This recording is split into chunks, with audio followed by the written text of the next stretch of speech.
Hey guys. Tonight we begin with the remarkable lives and incredible resilience of medieval peasants.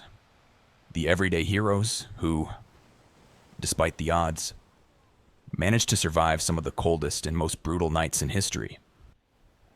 From makeshift insulation tricks to communal sleeping strategies, their story is one of grit, ingenuity, and determination.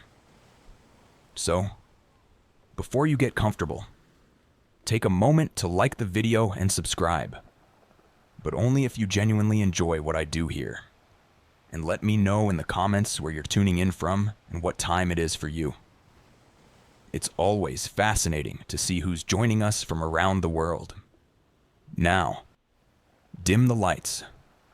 Maybe turn on a fan for that soft background hum. And let's ease into tonight's journey together. When you think of medieval life, you might imagine jousting knights, grand feasts, and merry fairs. But for the average peasant, winter was less about merit and more about how do we not die tonight. It wasn't just a season, it was a test of endurance that came around every year, like an especially cruel teacher who didn't believe in second chances. Picture this. You're living in a tiny mud and stick hut with walls so thin you could probably hear a bird sneeze from outside. No insulation. No windows unless you count a small hole stuffed with animal skin. And definitely no thermostat wars with your siblings. The inside temperature of your home was usually just a polite couple of degrees above whatever the weather was doing outside. If it was freezing outdoors, it was politely, slightly less freezing inside. Congratulations. Nights were the worst. Darkness swallowed everything. The wind howled like an angry ghost, and the fire in the hearth sputtered pathetically, doing its best, but mostly just roasting the toes of whoever was sitting closest. If you were on the other side of the room, sorry. You might as well have been camping outside with worse snacks. Clothing wasn't much help either. Peasants didn't own fancy fur coats or goose-down blankets. You had a couple of rough-spun wool tunics, maybe a cloak that smelled suspiciously of goat, and a hope that layering them would turn you into some kind of human onion. Spoiler, it didn't really work. And forget about snuggling under soft quilts. Beds were often nothing more than sacks stuffed with hay or straw, maybe with a few old rushes thrown in for good measure, and bonus, some fleas for extra company. Luxury. Thy name is medieval peasant life. The cold wasn't just uncomfortable, it was dangerous. Frostbite, hypothermia, and general freezing to death were constant risks, especially for young children and the elderly. Every morning that you woke up still breathing was considered a minor miracle and honestly worth celebrating. Maybe with a slightly less frozen turnip for breakfast. So yes, surviving a medieval winter wasn't about comfort. It was about gritting your teeth, piling on every piece of cloth you owned, huddling with your livestock, and praying you didn't wake up with icicles hanging off your eyebrows. And the real adventure, it was just beginning. If you think your apartment is drafty because the window doesn't close properly, medieval peasants would like a word. Their homes weren't just drafty. They were basically very enthusiastic wind tunnels with a roof. Most peasant houses were what historians politely call double and daub construction. Translation sticks crisscrossed like a giant basket smeared with a charming mixture of mud, straw, and animal dung. Yes, dung. They weren't trying to be gross. Dung was a cheap, sticky insulator. Plus, it was always readily available, shall we say. These walls, no matter how lovingly smeared, didn't stand much chance against a proper winter storm. The cold wind found every crack, every gap, and gleefully danced its way into the one-room homes, swirling around and making sure you never got too comfortable. Privacy? Absolutely not. Warmth? Not really. Character building? Definitely. And then there were the roofs. Thatched roofs looked picturesque. Sure. But after a few months of rain and snow, they sagged, leaked, and occasionally let in the local wildlife. Nothing says pleasant evening like a squirrel dropping onto your dinner. Windows, if they existed at all, were laughably tiny and usually covered with thin animal hides or wooden shutters. Glass was so expensive that even the lord of the manor probably couldn't afford more than a single tiny pane. And peasants, they were just happy if the wind didn't rip the cowhide right off the wall mid-blizzard. To make matters worse, floors were often just compacted dirt. When it rained or snowed heavily, mud seeped up through the ground. So technically you could say they had indoor water features. Not that they appreciated it. In winter, every step inside your own home could feel like trudging across a frozen marsh. Cold from below, cold from above, cold from inside. It was a three-dimensional assault on your body heat. But medieval peasants weren't the type to whine. They packed gaps with moss, jammed old rags into the worst drafts, and huddled close to each other. Human insulation at its finest. Creativity, stubbornness, and a bit of sheep grease rubbed into the walls were often the only things standing between them and becoming medieval popsicles. Because if your house was falling apart and your best protection against the elements involved mud and goat hair, well, at least you could laugh about it. Sort of if your teeth weren't chattering too hard, as if the freezing air wasn't enough. Medieval peasants also had to battle a silent enemy rising from below. The frozen ground itself. Floors weren't really floors back then. They were just slightly flatter patches of earth inside your home. Maybe if you were lucky, someone had thrown down some straw or old rushes to give you the illusion of comfort. But make no mistake, you were sleeping one insulted back away from the cold. Hard dirt. And oh, that cold was relentless. It seeped up from the earth like an evil little ghost worming its way through the straw into your bones and straight into your very soul. If you dropped anything onto the floor during a winter night, congratulations. It was now part of the permafrost. Medieval peasants tried to fight this grim battle in a few ways. One method was layering thick mats of straw across the floor if you could afford it, or more realistically, if you could steal enough of it from your neighbor's field without getting caught, you might have a decent insulating barrier. But straw flattened fast, got moldy even faster, and added an extra crunchy soundtrack to your already miserable nights. Some homes layered dried rushes onto the dirt instead. Every so often, they would throw fresh rushes on top without cleaning out the old ones.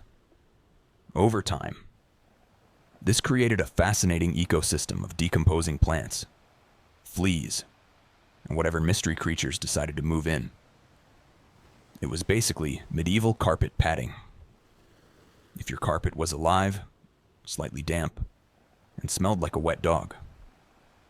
Beds, for those who had them, didn't solve much. They were usually little more than wooden frames packed with, you guessed it, more straw or hay. Instead of cozy mattresses, you had poking, shifting, crunchy layers that did little against the cold radiating from below. Tossing and turning wasn't about comfort. It was a desperate, awkward dance to keep blood flowing and avoid freezing one side of your body. The truth is, medieval peasants didn't conquer the icy ground so much as learned to live uncomfortably above it. A good night's sleep wasn't about dreams or softness. It was about waking up with all your toes still attached. And if you could pull that off, hey, you were doing better than most. If medieval homes had a single hero during winter, it wasn't the roof or the walls, or even the brave layers of dirt and dung insulation. It was the hearth, a crackling, stubborn fire pit that served as the only real defense against the cold, the darkness, and the general gloom of medieval life. At the center of nearly every peasant home was a simple fire. No fireplace with a fancy stone mantel. No neat chimney sweeping the smoke skyward. Instead, you had a basic pit or pile of stones, some half-burned logs, and enough smoke pouring into the room to make you wonder if you were slowly becoming a ham. That's right. Most homes didn't even have chimneys. Smoke just kind of did its best. It drifted out through small holes in the roof, cracks in the walls, or right into your lungs if it was feeling lazy that evening. It wasn't ideal for breathing or your overall lifespan. But on the bright side, it did a great job of fumigating fleas and other unwanted guests. Who needs pest control when you're marinating in smoke? 247. The hearth wasn't just about warmth, either. It was the kitchen, the light source, and sometimes even the medieval version of a television. People sat around the fire telling stories, gossiping, or just staring into the flames because, frankly, there wasn't much else to do after sunset. Keeping the fire alive wasn't just a nice idea. It was mandatory. Letting the fire die out at night was like putting up a sign for the cold to come in and finish you off. Plus, reigniting a fire in winter wasn't as easy as striking a match. You had to work with flint, steel, kindling, and more prayers than you'd ever offered before. Everyone in the family had a duty: stoking the flames, watching the embers, adding peat, sticks, or if you were lucky, a precious piece of dry wood. It was a constant battle between human persistence and the smothering cold that wanted nothing more than to snuff you out. The hearth didn't guarantee survival, but without it, survival was downright impossible. It was a smoky, sputtering, often disappointing little fire. But in a medieval winter, it was the beating heart of hope. If there was one thing medieval peasants feared more than running out of ale, it was letting the fire go out overnight. Without that warm, flickering lifeline, the cold would creep in faster than a tax collector after harvest. And in the dead of winter, restarting a fire from scratch wasn't just inconvenient, it could be deadly. Matches didn't exist yet. Lighters dream on. Rekindling a fire meant striking flint and steel together, praying for a single precious spark, and then coddling that spark with tender love and whatever dry kindling you hadn't already burned days ago. Imagine trying to do all this in the freezing dark, half asleep with frozen fingers. Now add a hungry wolf howling in the distance for extra motivation. So peasants got smart. They banked the fire. No, not in a cozy savings account. Banking meant carefully burying the embers under a mound of ash right before bed. The ash acted like a blanket, insulating the glowing coals and keeping them alive, just barely, until morning. If you did it right, you could stroll over at sunrise, poke the pile a little, add fresh wood, and voila, fire without the frostbite. But if you did it wrong, well, let's just say mornings got a whole lot colder and a whole lot grumpier. Fire banking was an art passed down from parent to child like a prized family recipe. Everyone had their own little secrets. Some said use dry ash only. Others insisted a bit of dampness was key. Some packed the embers tight. Others let them breathe. You could practically start a medieval argument just by suggesting a better fire banking method. It was the ancient version of arguing over barbecue techniques, just with slightly higher survival stakes. Sometimes banking the fire wasn't enough. A howling wind might sneak through a crack and snuff it out anyway. Or a clumsy sheep might stumble into the hearth. Yes, it happened. That's why some families took turns getting up in the night to check the coals. Basically the medieval equivalent of sleepwalking to the thermostat. In the end, firebanking was less about mastering nature and more about buying just a few more precious hours of warmth. And if you woke up to even a single surviving ember, that was your victory, right there. And enough to face another day of battling the cold.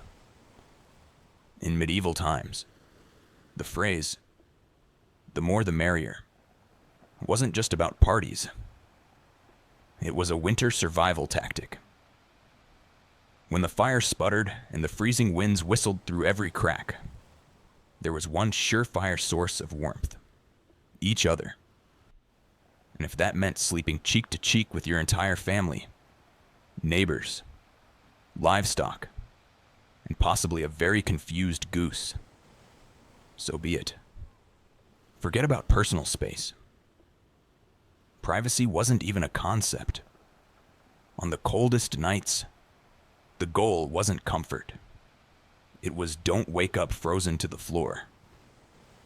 Entire households piled into the warmest corner of the house, wrapped in whatever scraps of cloth they could find, and formed what could best be described as a desperate, snoring human lasagna. Younger kids squeezed in between parents. Grandparents snuggled under the outer layers.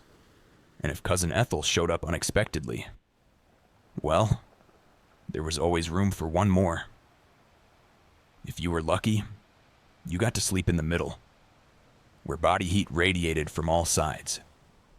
If you were unlucky, you were on the edge. The medieval equivalent of sleeping next to the door of a meat locker. And woe to the person who moved too much during the night.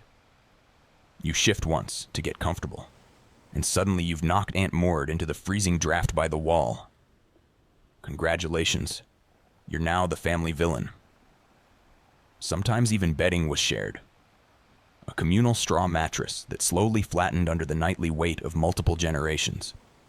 And because hygiene wasn't exactly winning any awards back then, let's just say it wasn't the most fragrant sleeping arrangement. But hey, when it's you versus frostbite, you stop being picky. Body heat wasn't just nice, it was strategic. Some medieval guides even recommended deliberately arranging the strongest, warmest people on the outside of the group, like human shields against the cold. Babies and frail elders were tucked deep in the center, treated like the precious little heat generators they were. This wasn't just about survival, though. Over time, it became part of daily life, part of family bonding.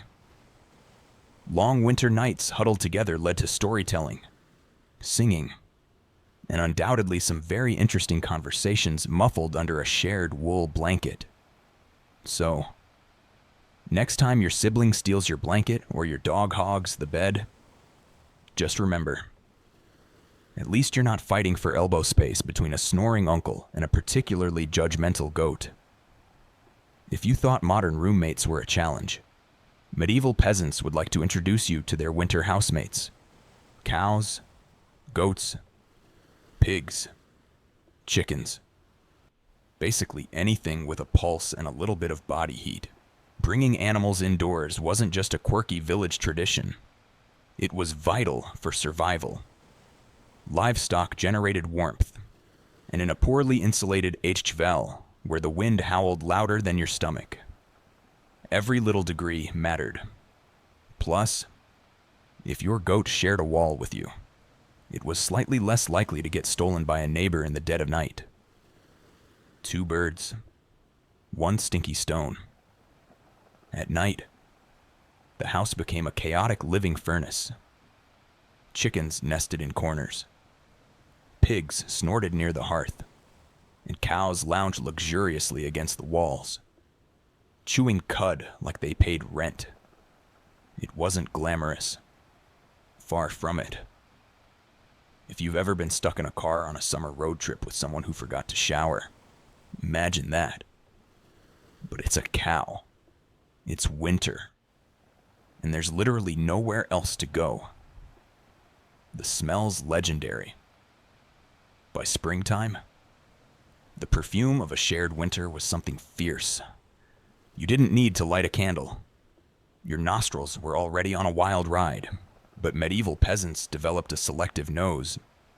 They didn't complain much because they knew one uncomfortable truth. The more animals inside, the fewer frozen toes in the morning. Certain animals even had prime spots. Cows, being the biggest and warmest, usually took center stage near the family. Goats were allowed closer in for their warmth. And because goats, being goats, would find a way inside anyway. Chickens roosted in rafters or old baskets. And pigs, well, pigs didn't care. They plopped down wherever they pleased, probably right in the middle of the floor. Of course, sharing your bedroom with livestock wasn't without hazards. Imagine drifting off peacefully, only to be rudely awakened by a chicken deciding your hair makes a good perch, or stepping barefoot into something suspicious first thing in the morning. Yes, medieval mornings could be full of surprises. Still, despite the noise, the smells, and the occasional hoof to the ribs, peasants understood the simple math. Cold kills and cows cuddle whether they want to or not. In the battle against winter's icy fingers, a warm, slightly slobbery cow breath was often the deciding factor between life and death. In medieval winters, fashion wasn't about looking good.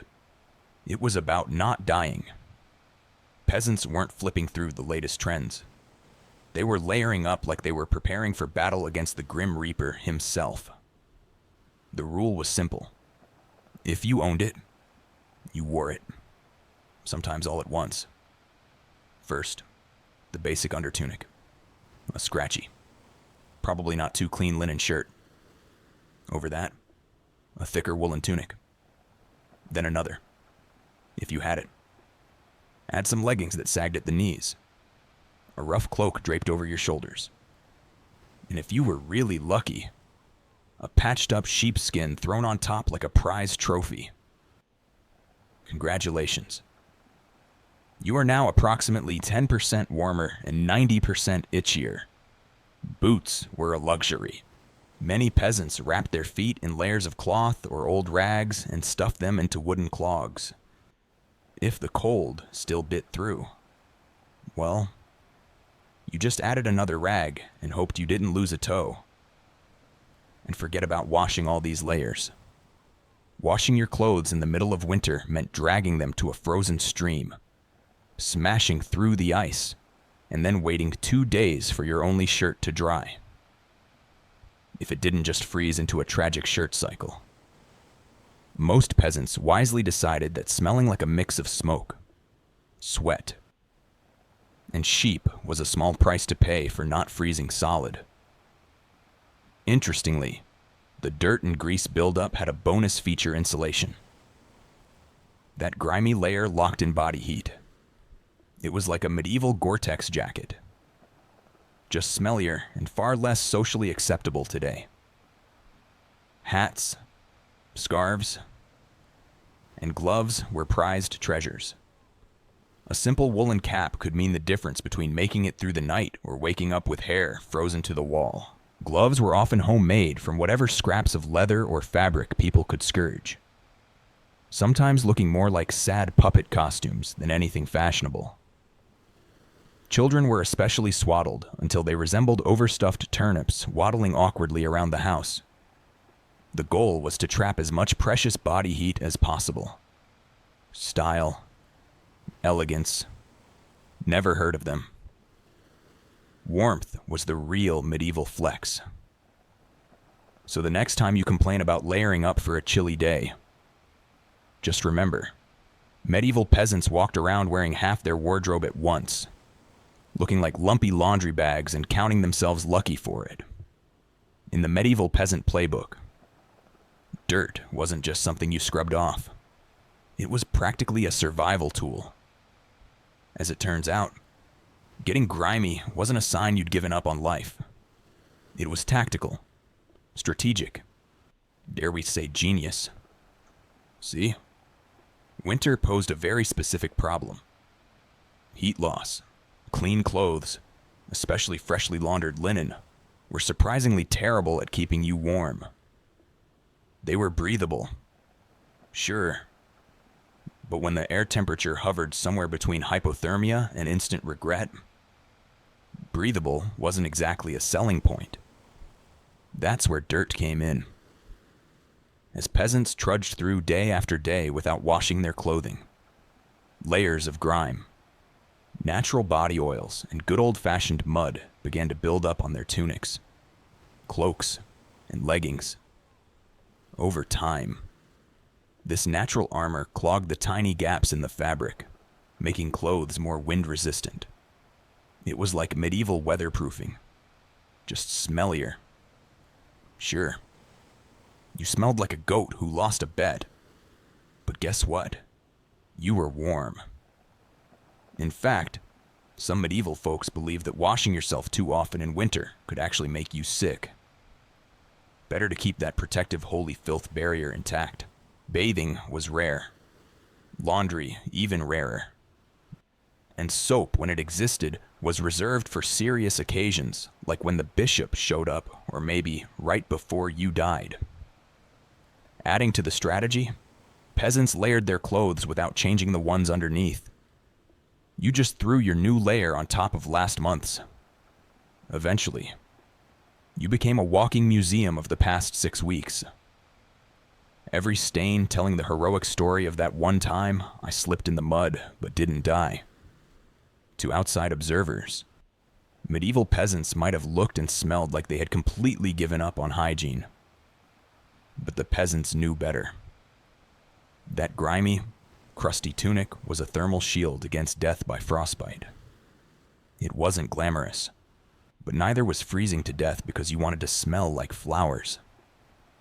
Besides, in a world where literally everyone stank to high heaven, you weren't offending anyone. Nose blindness was practically a way of life. So yes, in medieval winters, filth wasn't failure. It was fashion. It was function. And if you had a thick, greasy outer layer by February, you, my friend, were winning at life. If you thought medieval peasants spent their winters tucked into plush feather beds with embroidered quilts, think again. The reality was a bit more rustic. And by rustic, I mean, let's sleep on a pile of dead plants and hope for the best. Beds in the medieval peasant world were usually a rough wooden frame, if you could afford one, covered with a big sack stuffed full of straw, hay, or old rushes. That's it. No memory foam, no orthopedic support, no 5-star hotel experience. Just a crunchy, lumpy, slightly pokey mess that smelled faintly of barnyard and regret. Every toss and turn in the night brought a delightful soundtrack of crinkling straw and the occasional sharp jab from a rogue stalk. Some peasants even skipped the wooden frame altogether and just threw the straw straight onto the dirt floor, creating a luxurious groundal sleeping experience that modern influencers would probably rebrand as earth-connected slumber. The straw mattresses weren't just uncomfortable, they were temporary. Over time, the straw flattened, grew moldy, attracted bugs, and generally turned into a biological hazard zone. Changing the straw was a big event, usually done a few times a year if you were diligent, or whenever your bed started actively moving without your permission. Rushes were a popular alternative. These long grasses were spread thick on the floor, sometimes mixed with herbs like lavender or rosemary to mask the overwhelming odor. Livestock aroma of daily life. Fresh rushes smelled lovely for about a day. After that, They became part of the muddy, trampled landscape inside the house, blending seamlessly with dirt, food scraps, and whatever else wandered in. And let's not forget the bedfellows. Fleas, lice, and other charming critters loved straw bedding almost as much as the peasants did. If you woke up scratching more than you slept, congratulations. You were living the authentic medieval experience. Despite the hardships, these humble beds were lifesavers. Piles of straw provided a crucial insulating layer against the frozen earth, and clumping together atop them created pockets of shared body heat. Medieval central heating at its finest. So next time you sink into your soft, supportive mattress, just remember, somewhere out there a medieval peasant is looking down at you from history, grinning through a mouthful of missing teeth and saying, "Must be nice." When you live in a house made of sticks, mud, and optimism, you quickly learn that winter breezes aren't just a nuisance. They're personal attacks. Medieval peasants didn't just fight the cold from the outside. They fought it from inside their own homes, armed with nothing but whatever they could cram into the cracks. And trust me, there were a lot of cracks. Walls warped, mud crumbled, thatch sagged. The cold seemed to find new places to sneak in every night, like a mischievous poltergeist with a grudge. Sealing up the house became an art form. Peasants stuffed gaps with moss, straw, scraps of old cloth, bundles of dry grass, and sometimes even animal hair. If it was soft, squishy, or vaguely insulating, it was jammed into a hole somewhere. Some particularly determined souls daubed extra layers of mud and dung over the outside of their walls as an annual winter project. Imagine standing there in freezing weather, slapping cold manure onto your own house while muttering, "This is fine. This is luxury." Because in a way, it was. Roof leaks were another battlefield. Thatch, while cheap and plentiful, wasn't exactly waterproof. Especially after a few seasons of rain and snow, peasants would plug holes in the roof with spare bits of cloth, bundles of reeds, or in moments of true desperation, chunks of turf stolen from the nearest field. Every home eventually started to look like a slightly sad patchwork quilt made by someone who gave up halfway through. Doors, windows, if you had them, you were lucky. But even then, they were little more than wood planks hung by iron nails and sheer stubbornness. Window holes were often covered with animal hides or thick cloth soaked in animal fat to block out the worst drafts and add a bonus aroma of mystery meat to the living space. Every night was a battle between human ingenuity and the relentless, sneaky cold. 1 minute you were warm.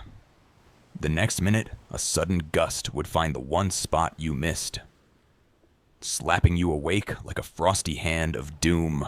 Yet somehow, through cleverness, stubbornness, and a refusal to accept, slightly frozen, as a permanent state of being, medieval peasants patched, stuffed, and muddled their way through the worst winters nature could throw at them, one muddy handful at a time.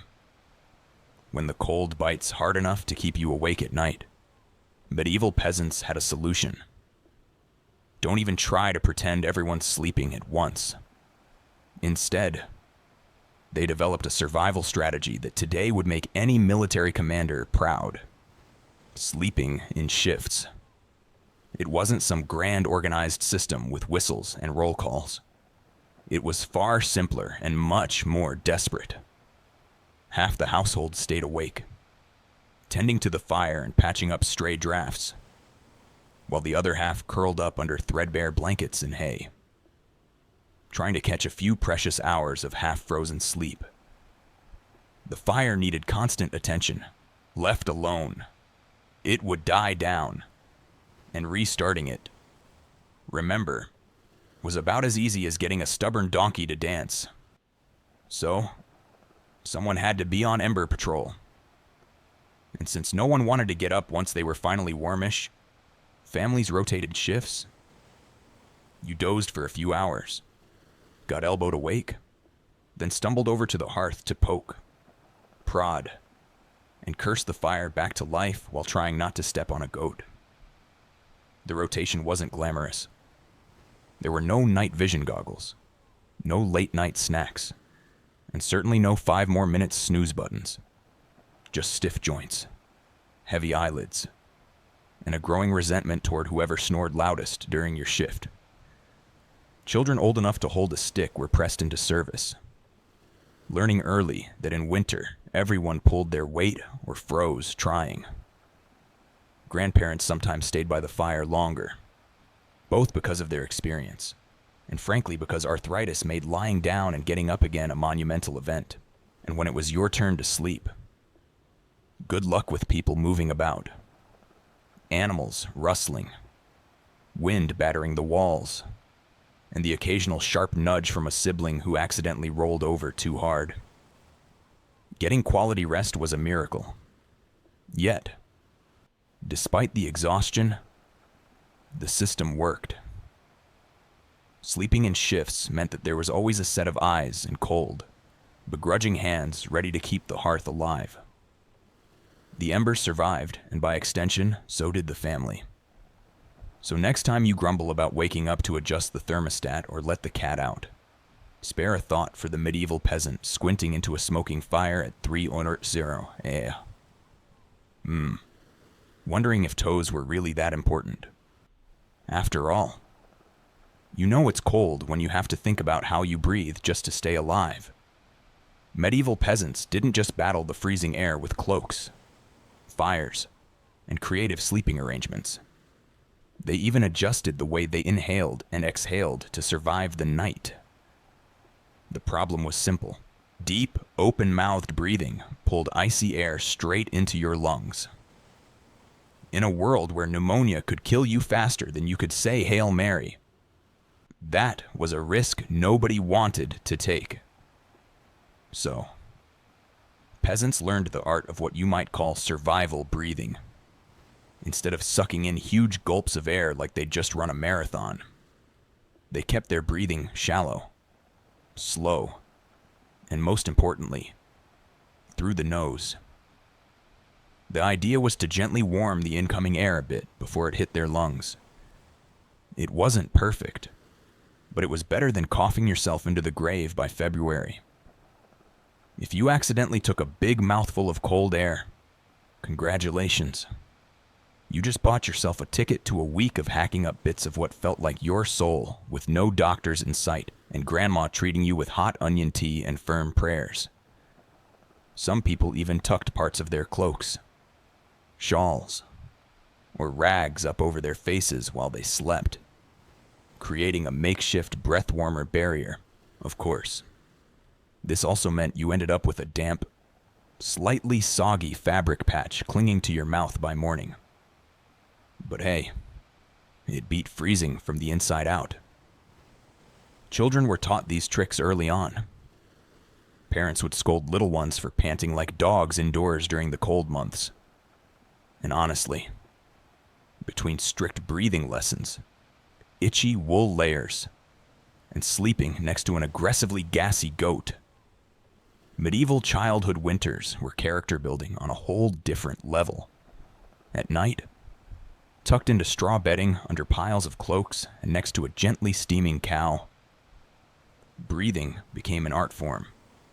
Slow, steady, nose only, and as minimal as humanly possible, like some grim medieval version of a yoga retreat, only with more frostbite and fewer inspirational quotes.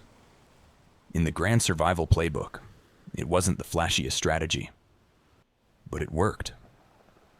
One shallow breath at a time, peasants endured another night in the long, relentless war against winter. In the endless battle against medieval winter, peasants discovered an unlikely secret weapon, a full stomach. Turns out, one of the best ways to fight off the cold wasn't another scratchy wool cloak. It was stuffing yourself with something hearty and heavy right before bed. Calories meant warmth. The more your body had to digest, the more it heated itself up doing the work. It's basic medieval thermodynamics. Eat a heavy meal. Generate internal heat. And maybe, just maybe, survive until morning without turning into a peasant-shaped popsicle. So, what did medieval peasants pile onto their plates before a long freezing night? Think thick stews. Heavy with root vegetables like turnips, onions, and parsnips. Grains were lifesavers, too. Oat porridge, barley grarl, or dense chewy rye bread. If you were especially lucky, say after a festival day or a generous slaughter, you might even get a hunk of salted pork or a slice of dried sausage thrown into the pot. This wasn't comfort food in the Instagram sense. No delicate presentation. No artisanal garnishes. It was one enormous, vaguely brown meal designed to sit in your gut like a friendly brick, slowly burning through the night and keeping you just a little bit warmer. It wasn't just about eating a lot. It was about eating smart. Foods that took longer to digest provided a slow, steady trickle of warmth. Fatty foods were particularly praised, not just for the energy they provided, but because fat burned slower than lean meat. A belly full of stew, bread, and a questionable amount of lard. Peak medieval winter luxury. Parents made sure even the pickiest children ate heartily. Nobody cared if little Thomas didn't like turnips. You ate the turnips, or you shivered through the night thinking about how much you missed the turnips. Harsh but effective parenting. Medieval style. Of course. Heavy nighttime eating came with its own hazards. You might be warmer, but you were also risking a night of vivid, bizarre dreams, fueled by a stomach trying desperately to process an entire field's worth of cabbages. Was it worth it? Absolutely. Because in the end, peasants weren't aiming for a Michelin star meal. They were aiming to survive. And if that meant going to bed full, bloated, and breathing gently through your nose next to a steaming cow, well, that was just another night in the ongoing quest to see another frosty sunrise. Long before electric blankets and fancy heated mattress pads, medieval peasants had to get creative if they wanted a little extra warmth at bedtime. And that's how the humble haybox and the ever-glamorous heated stone became winter's unsung heroes. Let's start with the haybox. It sounds rustic, and it absolutely was. But the idea was pure genius. Peasants would take a sturdy wooden box, line it thickly with hay, and use it to store food that had been cooked earlier, keeping it warm for hours. Leftover stew, hot porridge. Toss it into the haybox, cover it up, and it stayed hot enough for a late-night snack without needing to risk reigniting the fire. Medieval slow cookers. Basically. But peasants didn't just stop at food. They realized if hay could trap the heat from a stew pot, it could also trap the heat from something even better. Rocks. Enter the era of the heated stone. Before heading to bed, someone, probably whichever unlucky child lost the family argument, would grab a flat stone and chuck it into the heart of the hearth fire. After roasting it until it was nearly too hot to touch, a fine line between helpful and third-degree burn, they'd fish it out using a stick or some old tongs. The stone, still radiating blissful warmth, would be carefully wrapped in rags, tucked into an old piece of cloth, or jammed into a clay pot. then slipped under the hay in the mattress or down at the foot of the bed. A medieval heating pad ready to do battle against the frozen earth, of course. There were risks. If you didn't wrap the stone properly, congratulations. You now had a small, localized house fire. And if you dropped it on your foot, well, let's just say winter injuries weren't always caused by slipping on ice. But when everything went right, that stone provided precious, comforting warmth that could last for hours. It wasn't luxurious, but when you lived in a half-frozen hut, luxury was defined as not waking up with icicles dangling from your nose. In the grand arsenal of medieval winter survival, a hot rock tucked into some hay might not sound glamorous, but for peasants clinging to whatever heat they could find, it was a tiny miracle.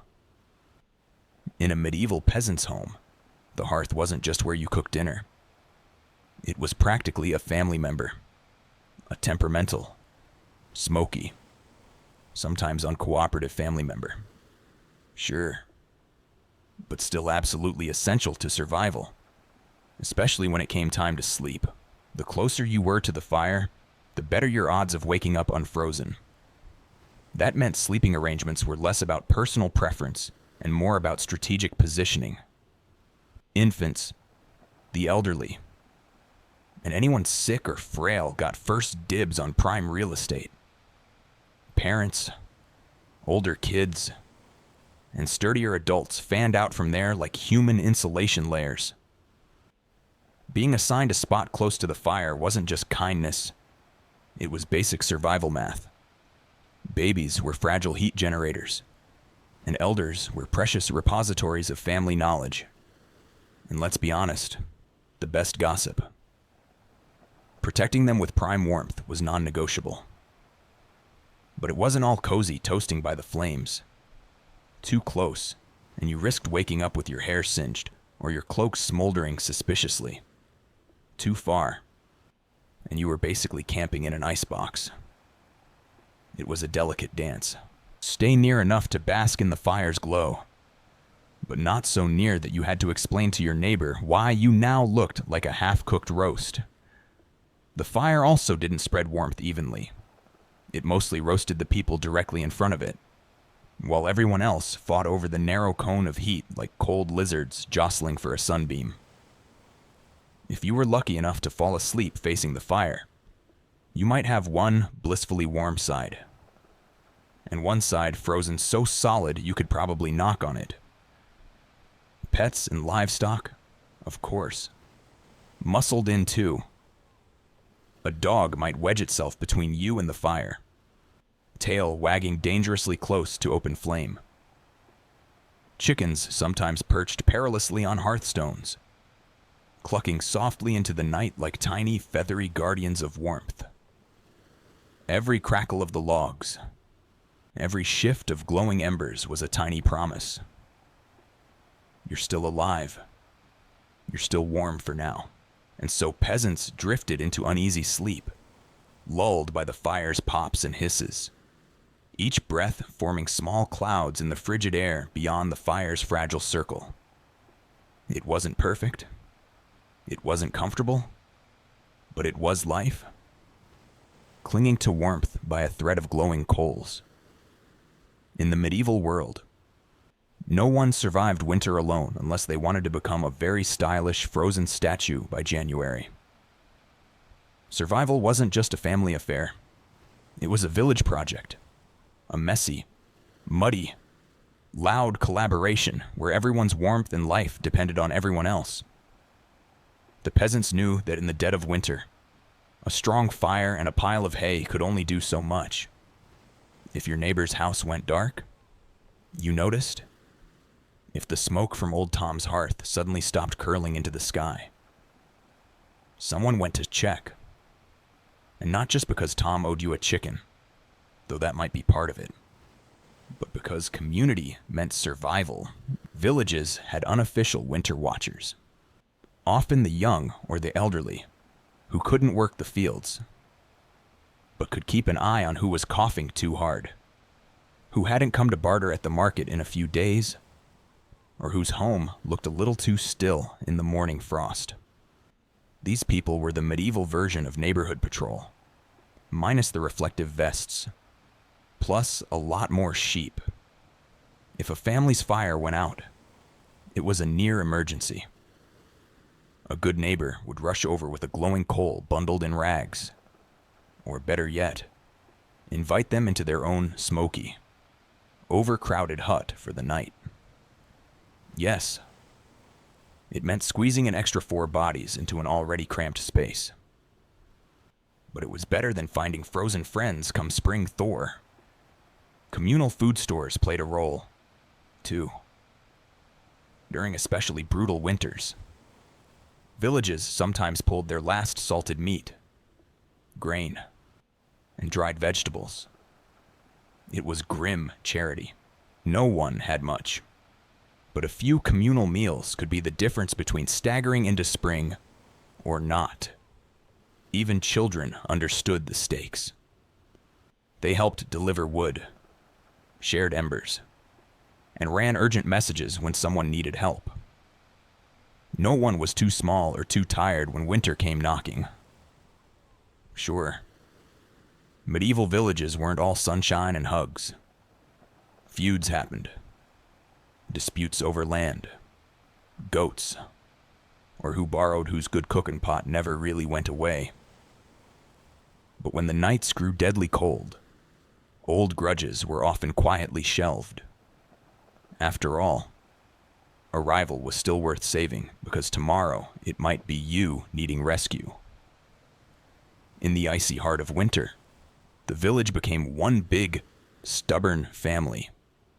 Sometimes dysfunctional, often hilarious, always fiercely determined to survive together. One muddy boot, one crackling ember, one frozen smile at a time. When medieval peasants faced the merciless cold of winter, they didn't just pile on cloaks or stoke the fire. They prayed a lot, because when the wind howled like wolves outside your paper, thin walls, and the fire shrank into sullen embers, you wanted every possible advantage, including a little divine intervention. Faith wasn't just a Sunday affair back then. It was woven into every frozen breath. Before crawling under layers of straw and scratchy wool, families would kneel together, offering up hurried prayers to keep the fire burning, the roof intact, and their toes attached by morning. Saints became more than distant holy figures. They were winter's frontline defense.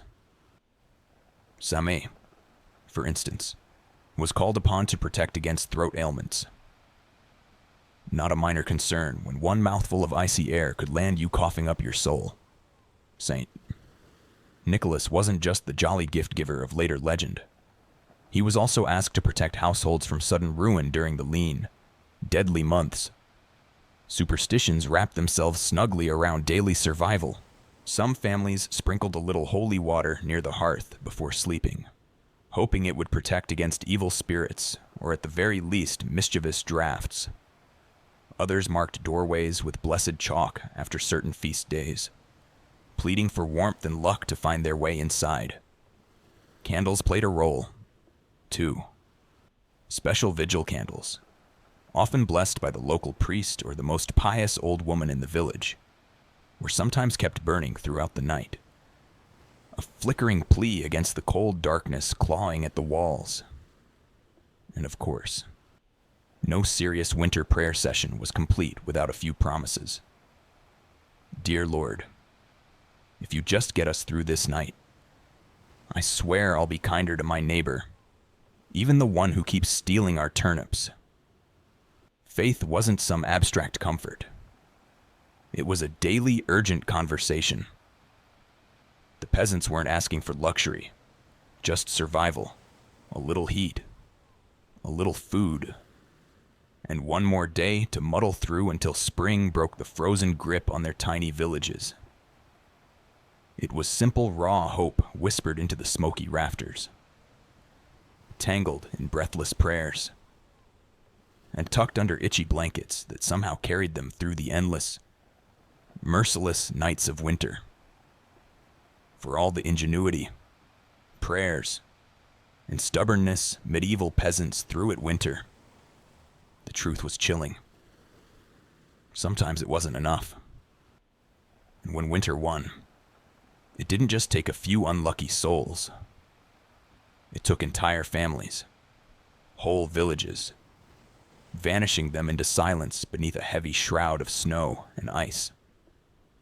Some winters were particularly cruel, like the infamous Great Famine winter of 1315, when rains destroyed crops, livestock starved, and freezing temperatures turned an already brutal existence into a slow, grinding disaster. People were so desperate that stories whispered of eating shoe leather, bark, and in the most horrifying cases, each other. Failure to keep the fire alive wasn't just an inconvenience. It was often a death sentence. Without the hearth's meager warmth, families huddled together for the final time. Neighbors would sometimes stumble across whole households in spring, bodies still locked in one another's frozen embrace, as if trying to share just a little more heat until the very end. Houses themselves could collapse under the weight of heavy snow or battering ice storms. A roof giving way in the middle of a frozen night wasn't just catastrophic. It was often fatal. Dragging yourself through thigh-deep snow to beg shelter from neighbors wasn't a guarantee either, especially if those neighbors were already stretched to the breaking point. Disease loved the cold, too. Starvation weakened the body and cramped. Smoky homes turned into breeding grounds for pneumonia, bronchitis, and other deadly infections. A simple cough in December could easily be a funeral by January. And then there was the quiet horror. Frostbite. Fingers, toes, even ears blackened and died while still attached to their owners. Some villagers survived winters at the cost of their limbs. A grim badge of honor that said, "I made it through, but winter took a piece of me." Yet, what's most haunting isn't just the death, it's the eerie normalcy of it. People accepted that each winter, some among them wouldn't see the thaw. Death wasn't unexpected. It was just another neighbor at the door, wrapped in frost, waiting its turn. Even amid the bitter cold and constant threat, medieval peasants pressed on, stubborn, grieving, clinging to life. Because as long as there was one ember left in the hearth, one breath hanging in the frozen air, there was still a fight worth fighting. When we look back at medieval peasants, those muddy, frostbitten survivors of endless winters, it's tempting to see only their hardships. The cracked hands, the frozen toes, the smoke-choked huts, but buried beneath all that struggle is something far more powerful. A legacy of raw, stubborn ingenuity and unbreakable endurance. They didn't have central heating, thermal jackets, or cozy memory foam mattresses. They didn't even have the luxury of assuming they'd survive until spring. But what they did have, and what they left behind, was the blueprint for resilience. Every haystead mattress, every hand-banked fire, every moss-crammed wall gap was a testament to human creativity under pressure. Faced with impossible odds, they didn't collapse in despair. They adapted. They learned from the land, from each other, and from the bitter lessons carved by each brutal winter. Their communities were built on more than shared land. They were built on shared survival. They taught each other to watch over the sick, to pull resources when food ran low, to trust that helping a freezing neighbor today meant someone might help you tomorrow. They lived by the understanding that no one beats winter alone. Their faith Two was a kind of endurance. They were prayers into their daily lives, not just out of fear, but out of hope. Fragile, stubborn hope that tomorrow might be a little warmer, a little brighter. Hope that after 100 dark nights, spring would come again and life would find a way to push through the frozen ground. And somehow, it did. Because of their sacrifices. Because of their unglamorous victories. Surviving one more night. One more storm. Future generations thrived. Bit by frozen bit, they pushed humanity forward. Enduring winters their ancestors could barely survive until warmth and comfort became common expectations instead of distant dreams. Their blood, sweat, and ingenuity are stitched invisibly into the lives we live now. Every cozy blanket, every warm house, every lazy winter evening spent sipping tea under soft lights. All of it is the end result of countless medieval peasants refusing to give in to the cold. So the next time the wind howls outside your double-painted window, maybe spare a thought for them.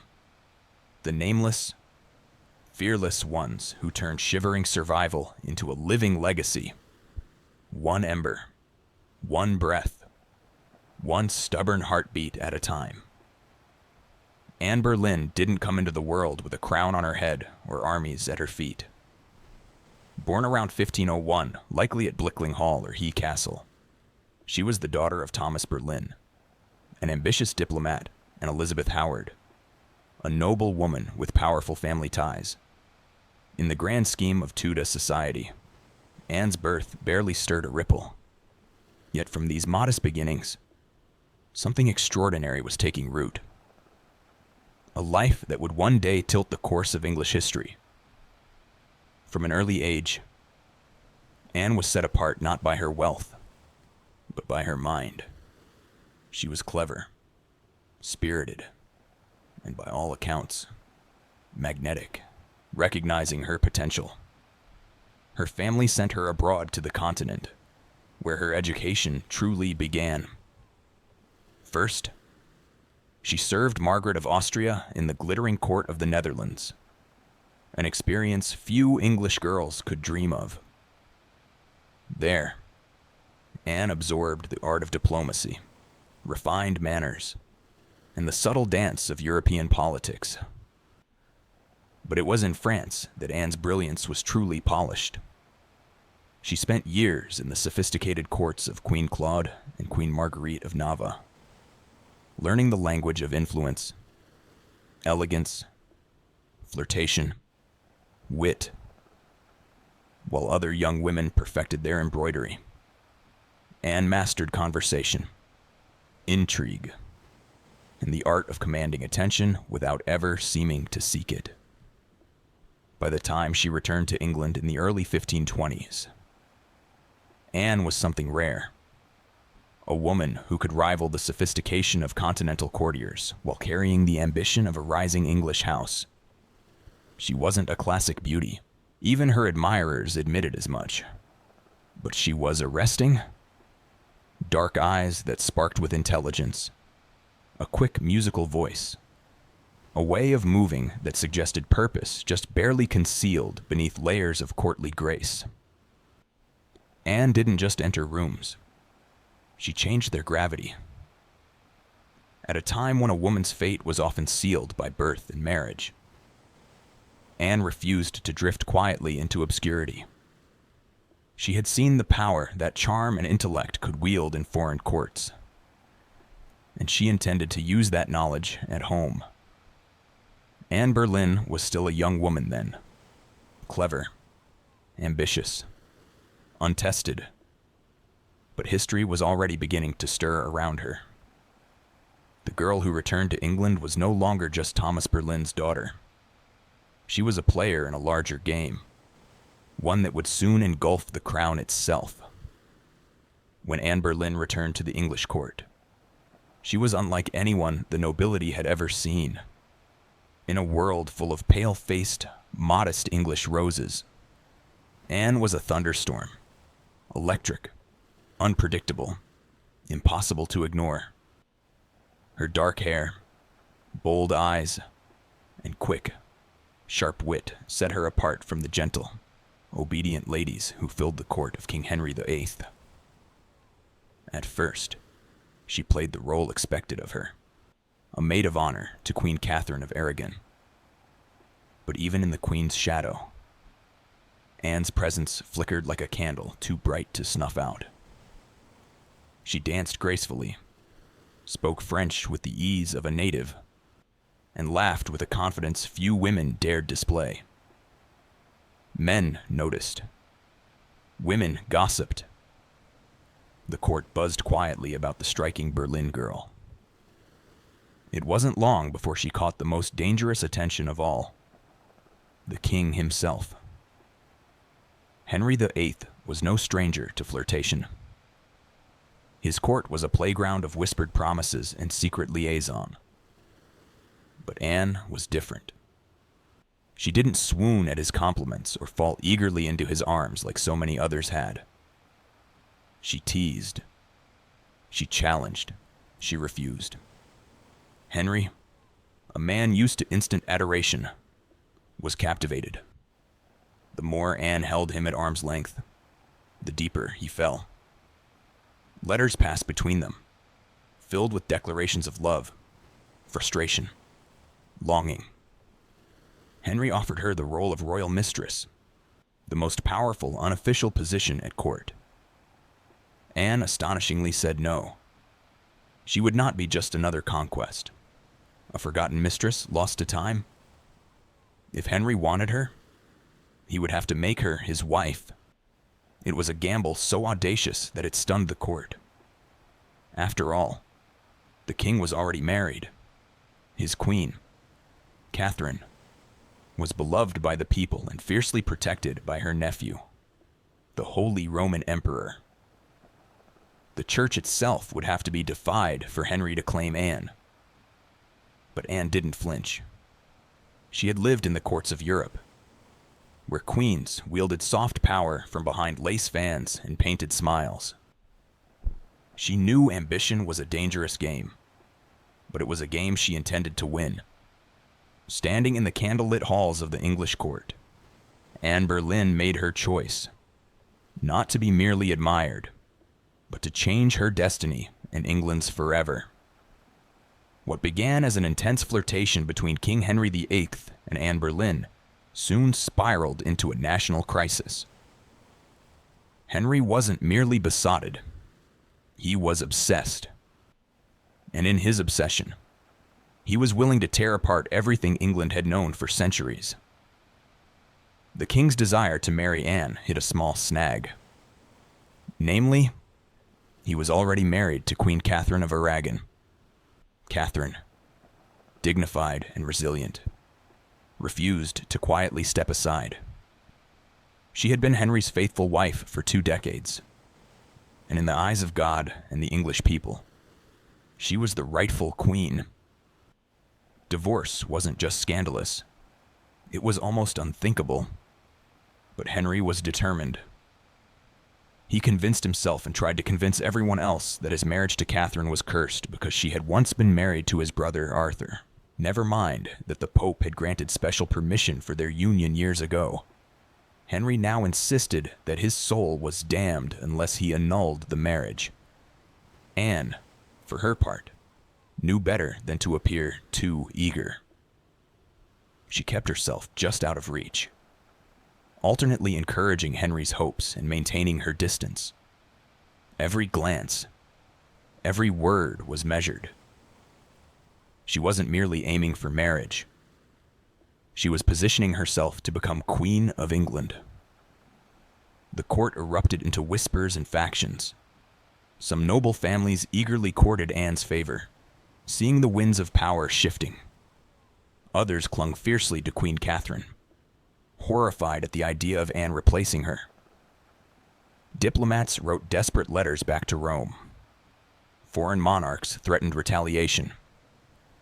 Henry's own advisors shifted uneasily, sensing the ground trembling beneath their feet. As months turned into years, Henry's frustration grew. He bombarded the Pope with petitions, maneuvered his lawyers into finding loopholes, and slowly began to realize that the church would not bend easily. Catherine had powerful allies, including her nephew, Emperor Charles V, the most powerful man in Europe. Still, Henry pressed on, defying advice, tradition, and increasingly the law itself. His courtship with Anne had become something far greater than personal desire. It was now a challenge to the very structure of England's political and religious life. Anne wasn't just capturing a king's heart. She was dragging an entire kingdom into uncharted waters. A dangerous game had begun, and there could be no turning back. After nearly 7 agonizing years of maneuvering, scandal, and diplomatic chaos, Anne Boleyn's gamble paid off.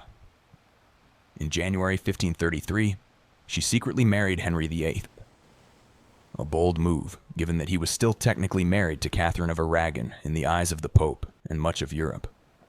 By June, Anne was crowned Queen of England in a lavish ceremony at Westminster Abbey. It should have been the crowning moment of her life, but the atmosphere was far from universally joyful. The people of London watched with weary eyes. Some cheered. Others muttered prayers for Queen Catherine. Many wondered if this new queen, with her French manners and daring spirit, was a blessing or a curse. Anne entered her queenship not as a beloved figure, but as a storm. Unlike Catherine, who embodied traditional English values of humility and piety, Anne was dazzling, provocative, and politically savvy. She wore bold colors, commanded the court with sharp intelligence, and made powerful enemies with breathtaking speed. Her position, while seemingly secure, was also terrifyingly precarious. Everything rested on one thing: providing Henry with a male heir. Anne knew this as keenly as anyone. She was not merely Henry's lover anymore. She was the hope of a dynasty early in her pregnancy. Anne and Henry were elated, certain the child would be a boy. But in September 1533, Anne gave birth to a daughter, Elizabeth. To Anne's credit, she masked her crushing disappointment with grace, insisting the next child would surely be a son. Henry, however, was less composed. His eyes, once full of adoration, now flickered with doubt. Still, for a time, Anne's star burned brightly. She reshaped the English court in her image, elevating her family to unprecedented heights and becoming the first queen in English history. Crowned with the sacred oil usually reserved for kings, her influence was vast. Foreign ambassadors sought her favor. Couriers reshuffled alliances to be in her good graces. The once obedient Henry began moving England officially away from Rome, creating the Church of England with himself at its head, all so that Anne's crown could not be questioned. Yet even in her triumph, dark clouds gathered. Friends whispered behind their hands, rivals circled, waiting. And Henry, fickle and restless, was already beginning to look beyond the brilliant woman who had rewritten the kingdom for him. Anne had won the throne, but keeping it would demand more than charm, ambition, or even love.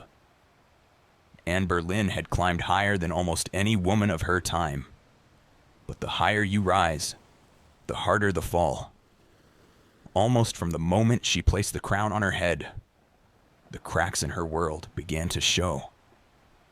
At the heart of Anne's struggles was the pressure to produce a male heir. Her first child, Elizabeth, though bright and healthy, was not the son Henry V had hung his dynastic hopes upon, and the clock was ticking. Anne suffered multiple pregnancies in quick succession, but heartbreak followed. Miscarriages that left her physically weakened and emotionally battered.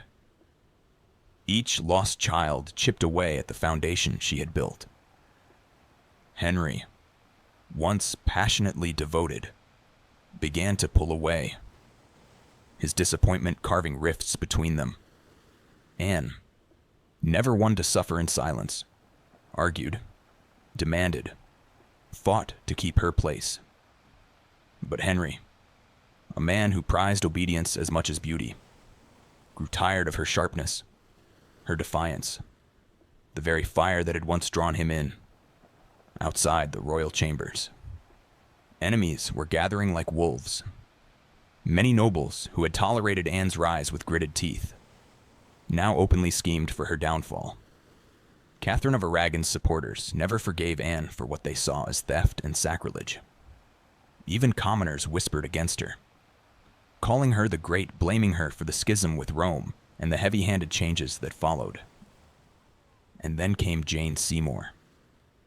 Quiet, demure, everything Anne was not. Jane captured Henry's wandering attention just as Anne's influence began to wane, where Anne had dazzled him with brilliance and challenge. Jane offered soothing compliance. It was a dangerous shift, and Anne, perceptive as ever, saw it happening. She tried to reclaim her position, lavishing attention on Henry, promising more sons, begging for patience. But the king, ever fickle, had already begun imagining life without the woman for whom he had once torn a kingdom apart. Anne's political enemies, including Thomas Cromwell, once her ally, sensed the changing tide. They began laying the groundwork for a campaign of destruction, quietly gathering accusations, rumors, and witnesses. The woman who had played the dangerous game of ambition so masterfully was now losing ground. Anne had won her crown through cunning and courage. But in the brutal, shifting world of Henry's court, past victories meant little. Only fresh success mattered, and Anne's enemies were sharpening their knives. The queen who had shattered a kingdom would soon see how quickly a kingdom could shatter her. Anne Boleyn's enemies didn't attack her with armies or swords. They came with whispers, secrets, and carefully sharpened lies in the back rooms of court. Betrayal was brewing. Silent, patient, deadly.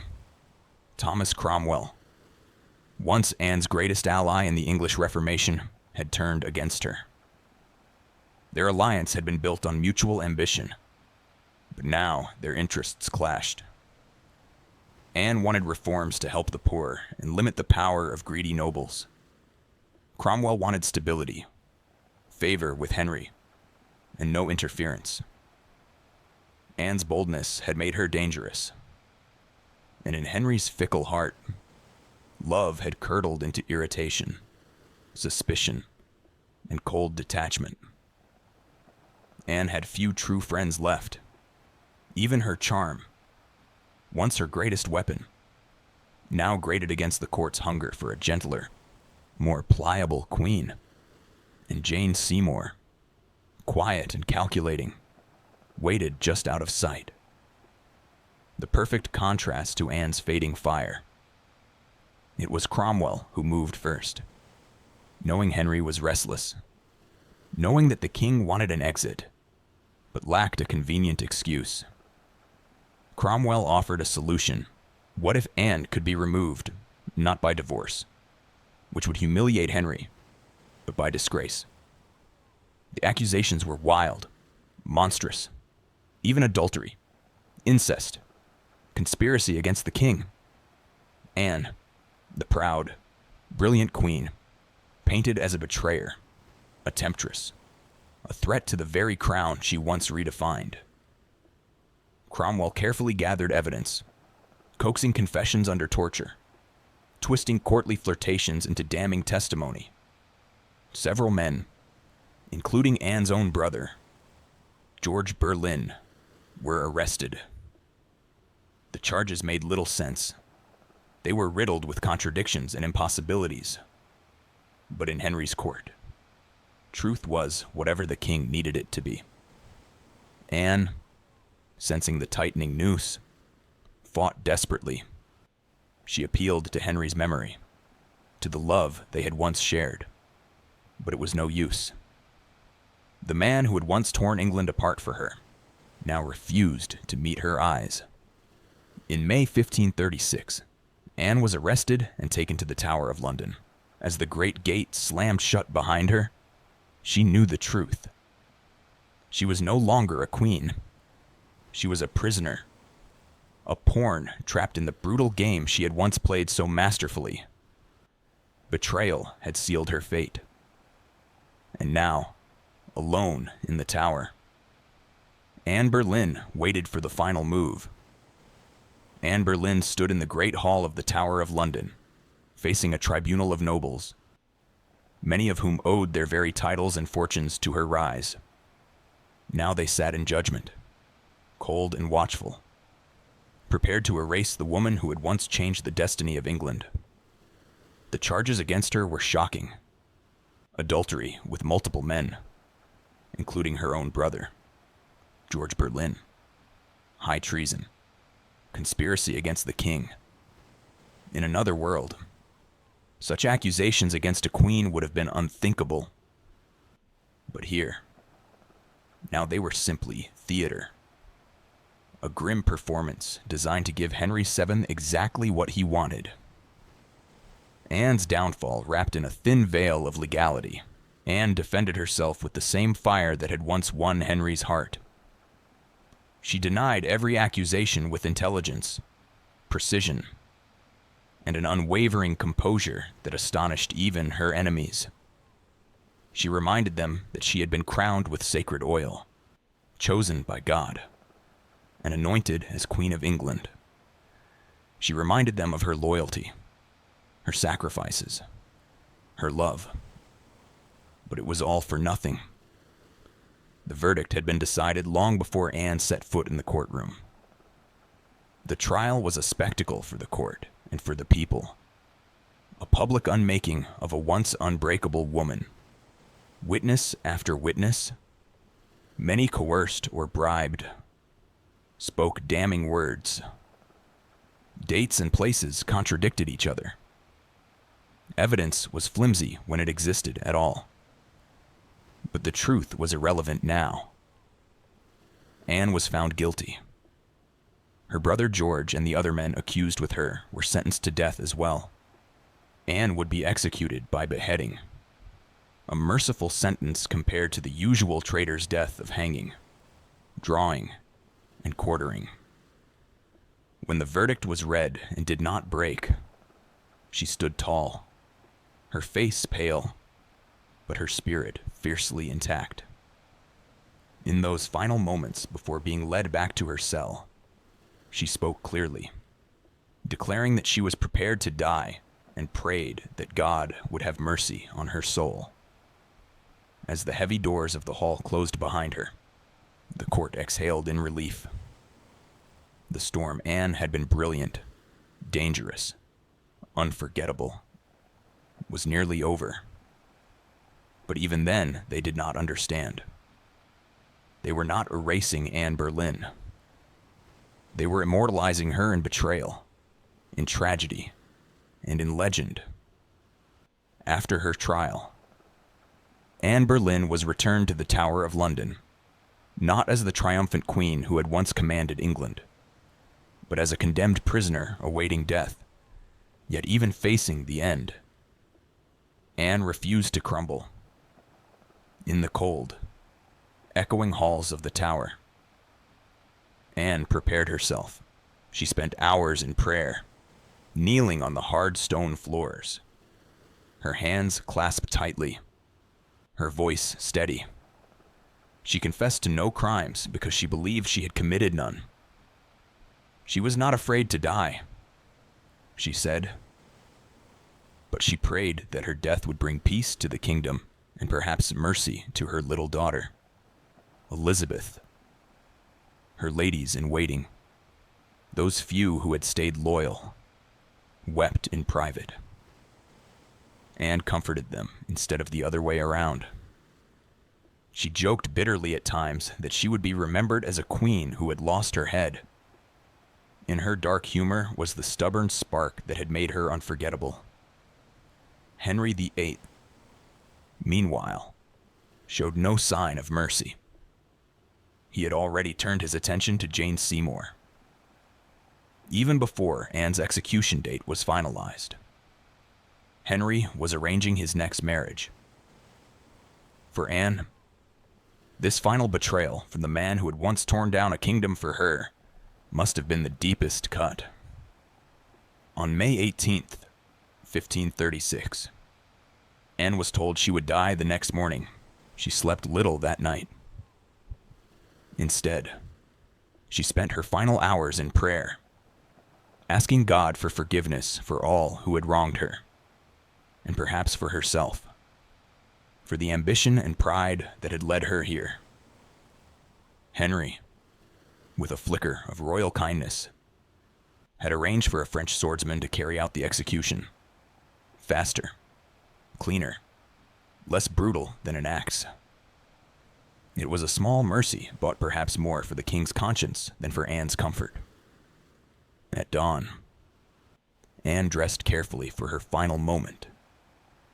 A dark gray gown of damask trimmed with fur, a crimson kirt beneath, colors of dignity, of sacrifice. She pinned up her dark hair and tucked it beneath a simple cap, ready to face the blade with grace. As the tower's cold morning mist curled around the courtyard stones, Anne Boleyn, queen, mother, survivor, fighter, stepped forward. There would be no tears, no pleas, only a final act of courage in the face of history's judgment. Her end was near, but her story was just beginning. On the morning of May 19th, 1536, Anne Boleyn ascended the scaffold built within the tower of London's walls. A small crowd gathered, courtiers, guards, a few witnesses, all wrapped in silence, as if even the stone walls held their breath. Anne stood tall, her gray gown fluttering slightly in the cold morning breeze. She looked thinner than she had at court, her face pale but calm. There were no hysterics, no broken sobs. If anything, she faced death with the same fierce dignity that had once shaken a kingdom to its knees. She spoke briefly, carefully choosing her final words. She did not accuse. She did not defend herself. She prayed for the king's health and prosperity, the very man who had abandoned her. In those final moments, Anne offered the world not a confession, but forgiveness. Her courage stunned even those who had come to see her fall. The French executioner, brought specially to ensure a swift death, stepped forward. Anne knelt upright, her hands folded in prayer, her eyes lifted toward the heavens. A small white cloth was tied around her eyes. She remained still. The sword flashed once, silent, swift, and Anne Boleyn, queen, mother, history maker, was no more. She was buried quickly in an unmarked grave within the tower grounds, laid to rest in an arrow chest because no proper coffin had been prepared for her. A queen once crowned in gold, now left to vanish without ceremony. Yet Anne's story didn't end in that cold grave.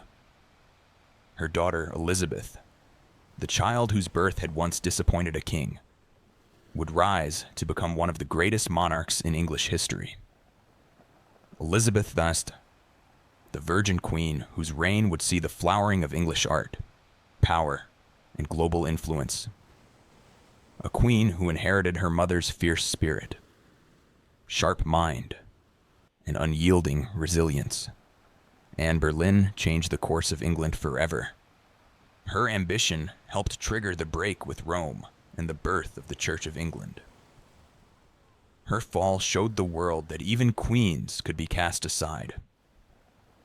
Yet through her blood, through Elizabeth, Anne's legacy blazed brighter than any crown she had worn in life. In the end, Anne Boleyn won a kind of immortality, not through her survival, but through her indelible impact on history. By the early 1770s, the American colonies simmered like a pot left too long over a roaring fire.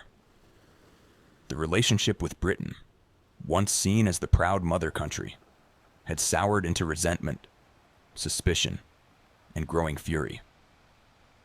It hadn't started with tea. Years earlier, the Stamp Act had enraged colonists by placing taxes on everything from newspapers to playing cards. That was followed by the Townshend Acts, taxing essentials like paper, glass, and paint. Each new law, passed thousands of miles away by a parliament in which the colonists had no representation, was like another spark landing in dry brush. At first, the anger showed itself in polite petitions and fiery pamphlets. Colonial assemblies drafted formal protests. Merchants organized boycotts. Writers like Samuel Adams and John Dickinson filled newspapers with passionate arguments about liberty and rights. But as time wore on, frustration deepened into something darker. A slow realization that Britain wasn't listening. Worse, Britain didn't care. Many colonists clung to the hope that if they just made enough noise, if they just reasoned hard enough, Parliament would repeal the taxes, and sometimes they did. The Stamp Act was famously repealed after loud colonial protest, but every small victory was followed by new legislation, new taxes, new insults. It wasn't about the money. It never really was. The taxes themselves were modest by British standards. What infuriated the colonists was the principle. They were being taxed without consent, treated as subjects rather than citizens, ruled like distant possessions rather than partners. Boston, more than any other city, became the beating heart of resistance. The Sons of Liberty, a secretive, fiery group of patriots, grew louder and bolder. In 1770, tensions exploded into violence when British soldiers fired on unarmed civilians in what became known as the Boston Massacre. Blood had already stained the cobblestones. Trust was a thing of the past. By 1773, the colonies were teetering on the edge. A final insult would tip them into open defiance, and it came not in the form of soldiers or new laws or armies, but in the quiet, seemingly harmless shape of crates stacked with tea. The colonists didn't know it yet, but the night that tea floated in the cold waters of Boston Harbor, the world would change forever. In 1773, Parliament made a critical miscalculation, believing the American colonies would quietly accept cheaper tea. They passed the Tea Act, a law that was supposed to save the struggling British East India Company and incidentally reassert Britain's right to tax the colonies. On paper, it looked like a good deal. The Tea Act allowed the company to sell tea directly to the colonies, cutting out the middlemen, slashing prices, and offering a luxury product at a bargain, a few pennies cheaper. What could possibly go wrong? Everything. Because the problem wasn't the price of tea. It was the principle behind it. The Tea Act left the hated tax on tea firmly in place. Accepting the tea, even at a discount, would mean acknowledging Parliament's right to tax the colonies without their consent. To many Americans, that was unthinkable. A surrender of the liberties they had fought to protect for more than a decade. The news of the Tea Act spread like wildfire through the colonies. Merchants fumed. They saw their livelihoods threatened by a monopoly that would crush local trade. Patriots raged at the hidden message. The Crown still believed it could do whatever it pleased. In Boston, the reaction was especially fierce. Already a city scarred by the Boston Massacre and years of economic hardship, Bostonians recognized the Tea Act for what it was, a trap disguised as a bargain. Refusing the tea became a matter of honor, a litmus test for loyalty to the cause of liberty. Public meetings swelled. Newspaper columns burned with fiery rhetoric. Groups like the Sons of Liberty, led by Samuel Adams and others, organized boycotts, vowing that no East India Company tea would be unloaded, sold, or drunk on American soil. All across the colonies, ships carrying the controversial tea were turned away by local resistance. In ports from New York to Charleston, the message was clear. We will not be bought. But in Boston, fate twisted differently. 3 ships, the Dartmouth, the Ella, and the Beaver, arrived, anchored in the harbor, and sat there, refusing to leave. Royal officials insisted the tea be unloaded. The colonists refused. A deadlock grew, taut as a drawn bowring. The tension was unbearable. A single act would break it, and history would never be the same again. As the British tea ship sat stubbornly anchored in Boston Harbor, the city itself transformed into a powder keg. Every day that passed without resolution tightened the tension. Boston wasn't just resisting. It was preparing for a fight. In taverns, churches, and public squares, angry colonists debated what to do. The Sons of Liberty, led by fiery voices like Samuel Adams, John Hancock, and Paul Revere, moved swiftly to organize resistance. They posted public notices calling on citizens to boycott British tea and held raucous meetings that swelled with farmers, artisans, and merchants alike. Each gathering added fuel to the fire. The Old South Meeting House became the nerve center of the resistance. Thousands crammed into the wooden hall, their breath fogging the air, their voices rising in defiance. Here, resolutions were passed, speeches were made, and tempers boiled. Each vote against the unloading of tea was another hammer blow against British authority. But while the people of Boston stood united, the clock was ticking. British law demanded that imported goods like tea be unloaded and the tax paid within 20 days. If the ships remained after the deadline, customs officials would seize the cargo and the tax would be collected by force. The Sons of Liberty understood that once the tax was paid, even under protest, the principle would be lost. It wasn't just about the tea anymore. It was about whether the colonies would accept being treated as subjects without rights, or whether they would stand and fight for their future. Meanwhile, the Royal Governor of Massachusetts, Thomas Hutchinson, dug in his heels.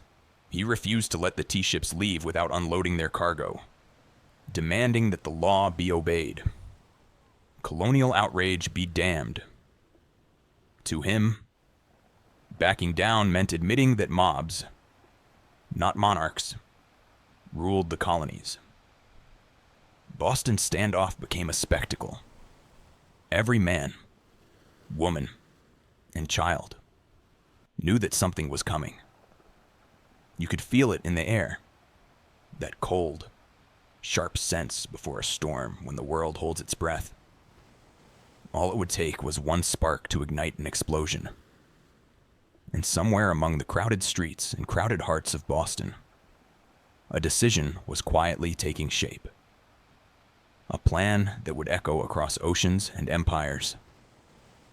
December 16th, 1773, dawned gray and cold over Boston, a city balanced on the edge of history. For nearly 3 weeks, the tea ships had sat in the harbor like ticking bombs. Now the final deadline had arrived. According to British law, the tea had to be unloaded and the tax paid within 20 days of a ship's arrival.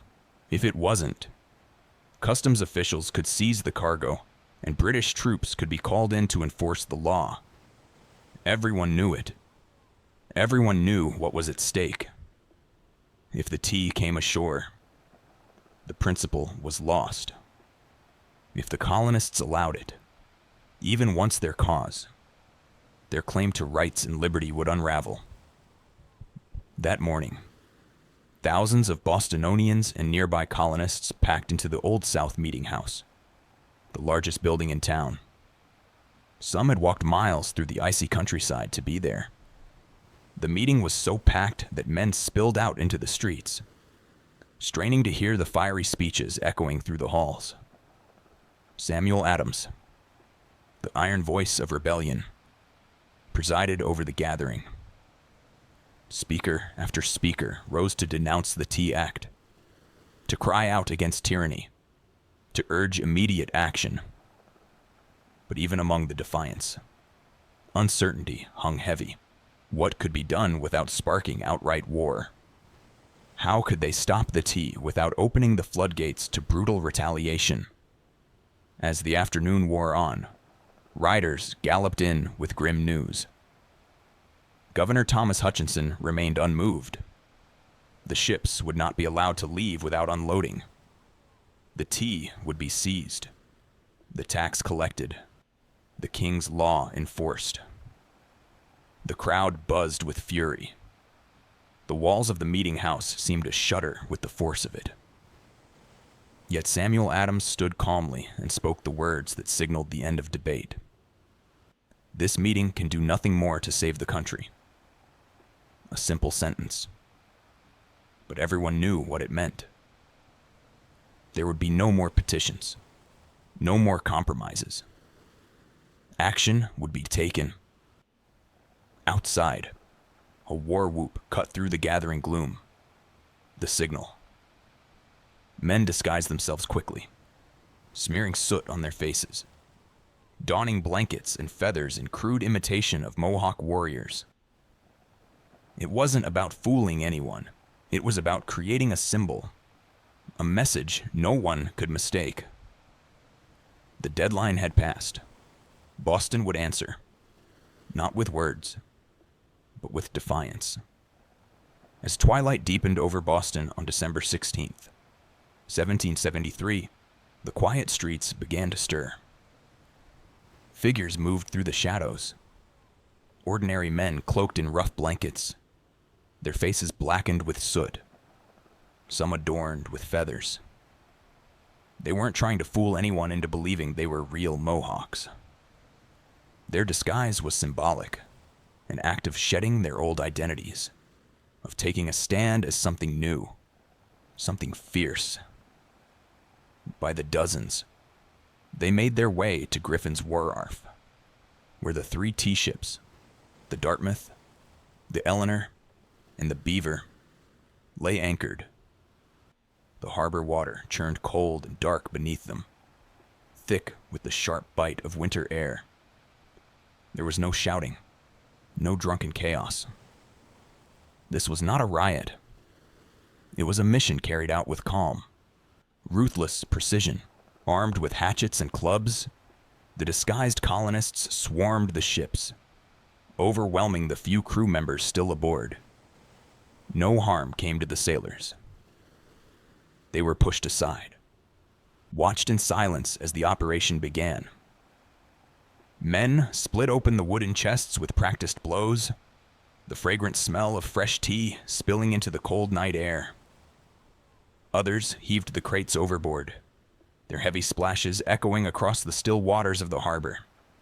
Chest after chest, 342 in total, was broken and dumped until the black water swirled with thousands of pounds of tea leaves. Spectators watched from the wharf, silent, aed. British guards stationed nearby made no move to intervene, whether from confusion, sympathy, or fear of escalating violence remains unclear. Some accounts suggest that even among British loyalists, there was an understanding. Something had shifted, and there would be no stopping it tonight. The discipline was extraordinary. No cargo was stolen. No one raided the ships for valuables. Only the tea, the hated symbol of British oppression, was targeted. In a town where hunger and hardship were daily realities, the men could have easily turned the protest into an excuse for looting. They did not. When it was over, the harbor resembled a great swirling cauldron filled with torn chests and soaking tea leaves. The smell of the sea mixed with the sharp tang of smashed tea, filling the night air with a strange, bittersweet scent. The work was done. Silently, the men disappeared into the night, vanishing into the alleys and back streets of Boston. They left behind no names, no leaders, no claims to fame, only the unmistakable mark of revolution. As the last broken crates bobbed in the dark water, Boston stood still, almost holding its breath. The Boston Tea Party wasn't a riot, a brawl, or a drunken spectacle. It was something far rarer, an act of cold, deliberate defiance carried out under the cloak of night. The harbor was transformed into a giant swirling teapot. Thousands of pounds of East India Company tea floated in great mats on the water, staining it black. Some colonists, curious and rebellious, scooped handfuls of soaked leaves from the harbor, only to be chastised by the Sons of Liberty patrolling the docks. Nothing was to be salvaged. No one would profit from this night's work. This was principle, pure and simple. The town woke the next morning to the smell of salty tea hanging heavy in the air. News spread like wildfire. Word of mouth, letters, broadsheets. By midday, everyone from apprentices to merchants knew what had happened, and opinions split fast. Among patriots, there was pride, a fierce, swelling pride, that ordinary men had stood up to the mightiest empire in the world and struck a blow for liberty. Among loyalists and moderates, there was horror. To them, the destruction of property was reckless, dangerous. Had the colonies crossed a line they couldn't walk back from, Governor Thomas Hutchinson raged in his mansion, furious not only at the destruction, but at the message it sent. If the king's authority could be defied so brazenly in Boston, where else might rebellion spark? British officials were stunned. They had expected protests, boycotts, maybe another riot like those that had broken out over the Stamp Act. They hadn't expected organized, disciplined revolutionaries to calmly destroy tens of thousands of pounds of royal property without so much as breaking a window. The ship's captains, the Dartmouth, the Ella Lanena, the Beaver, could only watch helplessly as their cargo disappeared beneath the waves. In the official ledgers, the night's loss would be tallied at over 10,000 British pounds, a fortune. But the real loss wasn't measured in pounds sterling or ruined tea.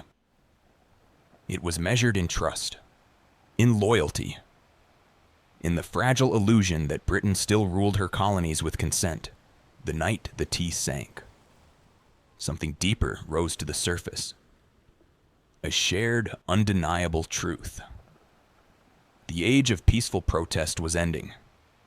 A reckoning was coming, and Boston was ready. When word of the Boston Tea Party crossed the Atlantic and reached London, the reaction was swift and furious. To British officials, it was not simply a protest. It was rebellion. An open, mocking challenge to royal authority that could not be ignored. King George III upon hearing the news, was said to have grown cold with anger. Parliament, already frustrated by years of colonial disobedience, exploded in outrage. They demanded punishment not just for the city of Boston, but as a warning to all the American colonies. The result was a series of laws so harsh they were quickly nicknamed the Intolerable Acts in America. The first blow came swiftly: the Boston Port Act. In one brutal stroke, Parliament ordered the closure of Boston's bustling harbor, the economic lifeline of the city, until the destroyed tea was paid for and order restored. Ships could no longer enter or leave. Trade vanished. Goods and supplies dried up. Boston, once vibrant and noisy, grew quiet, its docks eerily still. But the punishment didn't stop there. The Massachusetts Government Act stripped the colony of its self-governing rights, placing it firmly under the king's appointed officials. The Administration of Justice Act allowed royal officials accused of crimes to be tried back in Britain. A clear message that British authorities were untouchable. And to make sure the colonies knew force was an option, British soldiers were quartered throughout Boston, living among the very citizens they were meant to subdue. The message was clear: rebellion would be crushed. Liberty was a luxury the crown would no longer tolerate. But Parliament's heavy hand had an unintended effect. Instead of frightening the other colonies into submission, it outraged them. News of Boston's suffering of its port closed, its people starving under martial law, stirred deep sympathy and righteous anger throughout America. Wagon loads of food and supplies poured into Boston from neighboring colonies. Letters of support, pledges of unity, and secret meetings began to weave the once fragmented colonies closer together. What had once been a Massachusetts problem was rapidly becoming an American one. In punishing Boston, Britain had hoped to make an example of them. Instead, they made Boston a symbol, a rallying cry for resistance. The flames of revolution, once flickering in isolated pockets, now began to blaze from colony to colony, and there would be no easy extinguishing them. The punishment of Boston sent shockwaves far beyond the rocky shores of Massachusetts. Across the 13 colonies, outrage turned into something far more dangerous for Britain: unity. For years, the colonies had acted like distant cousins, bickering and competing, separated by geography, religion, and trade rivalries. But when Parliament slammed Boston's harbor shut and stripped Massachusetts of its self-governance, Americans across the continent realized if it could happen to Boston, it could happen to anyone. From Virginia to Pennsylvania, South Carolina to New Hampshire, the response was swift. Colonists sent wagons full of food, supplies, and letters of solidarity to the suffering people of Boston. Town meetings buzzed with anger. Newspaper printers worked day and night to spread the news. The fight was no longer Boston's alone. It was everyone's. And so, in September 1774, something unprecedented happened. The First Continental Congress convened in Philadelphia. For the first time, representatives from 12 of the 13 colonies gathered under one roof to discuss a unified response. Men like George Washington, Patrick Henry, John Adams, and Samuel Adams, once merely regional figures, now stood together as architects of a movement that was growing larger by the day. Their goal, at least officially, was not yet full independence. Most still hoped for reconciliation, for a return to the old relationship of mutual respect under the British Crown. But beneath the polite debates and carefully worded petitions, a deeper understanding was taking root. The colonies could no longer afford to stand separately. At the Congress, they agreed to a sweeping boycott of British goods. They pledged mutual support in the face of further British aggression, and they made it clear any attack on one colony would be considered an attack on all. In taverns and meeting houses across the continent, ordinary people began using words that had once been whispered only in private. Unity, resistance, liberty. In bringing the hammer down on Boston, Britain had imagined it would crush rebellion. Instead, it had welded the colonies together into something far more dangerous. A people who, despite their differences, were beginning to think of themselves not as scattered provinces, but as Americans. The winds of revolution were no longer just stirring. They were gathering into a storm, and it was too late for Britain to stop it. The night the tea sank into Boston Harbor, it wasn't just crates that were destroyed. It was the illusion that the American colonies could remain loyal subjects forever. The Boston Tea Party lit a spark that no king, no army, no distant parliament could ever snuff out.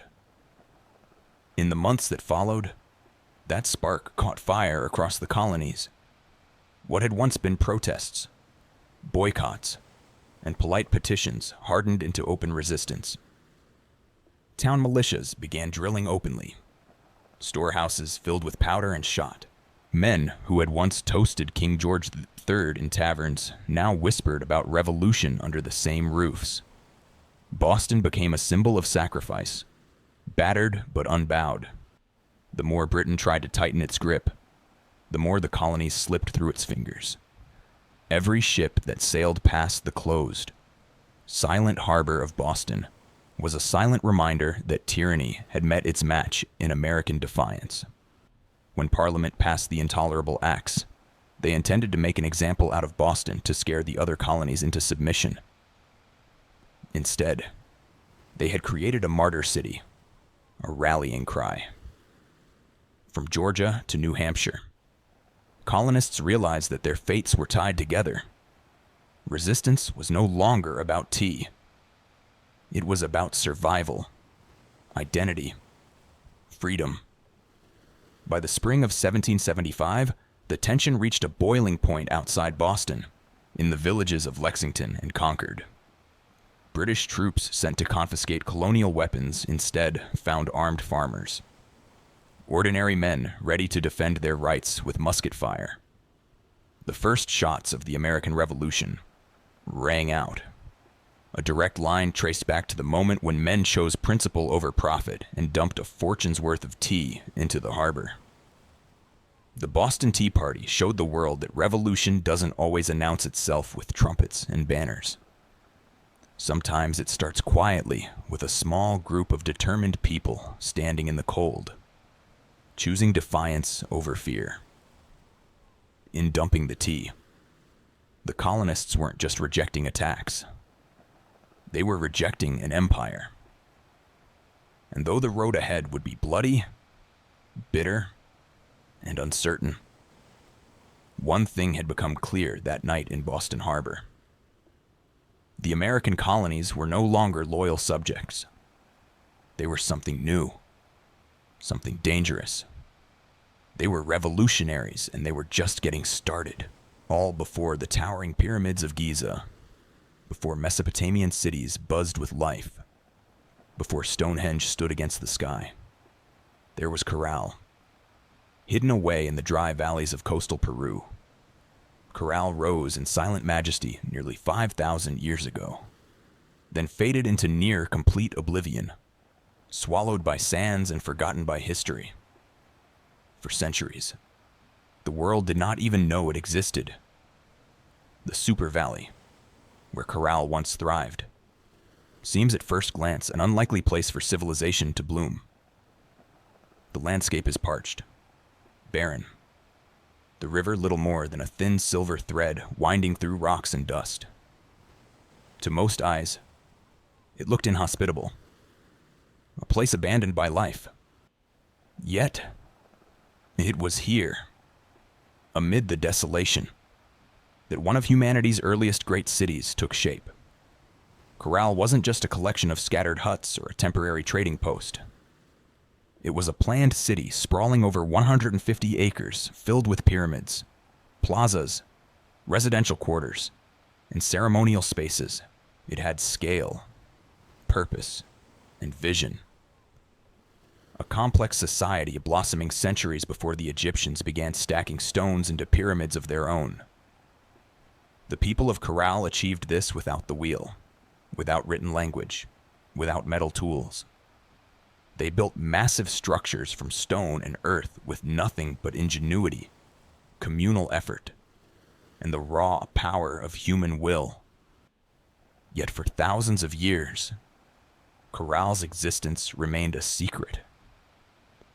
Even when travelers stumbled across the strange weathered mounds scattered across the valley, they mistook them for natural formations, mere hills sculpted by the desert winds. No one imagined that beneath the sand lay one of the oldest cities in the world, predating even the civilizations that history books had crowned as the firsts. It wasn't until the late 20th century that archaeologists led by Ruth Shady uncovered the truth. What they found buried in the dust of time would rewrite the story of the Americas and force the world to reconsider what it thought it knew about the birth of civilization itself. Corral had risen, flourished, and fallen in total anonymity.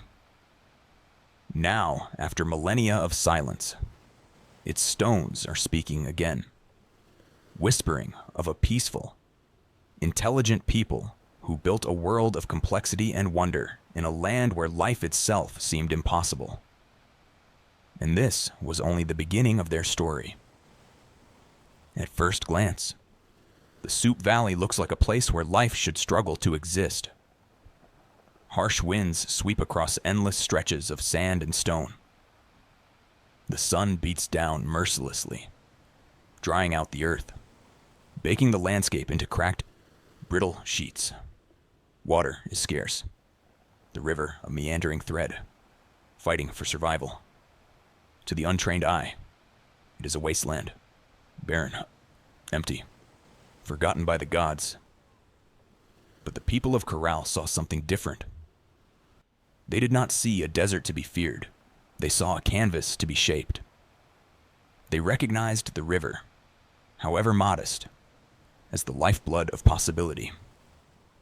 And so, with patience, ingenuity, and sheer determination, they turned this unforgiving place into a thriving oasis of life and culture. Their first victory was agriculture. They learned to tame the river's seasonal floods, building simple but brilliant irrigation systems that channeled water across the valley floor. Where others saw sand and dust, they coaxed green shoots of hope. Cotton, beans, squash, guava, sweet potatoes. Cotton, in particular, became their treasure.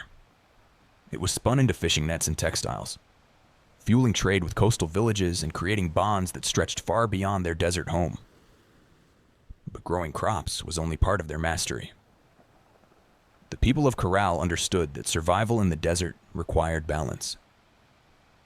They worked with nature, not against it.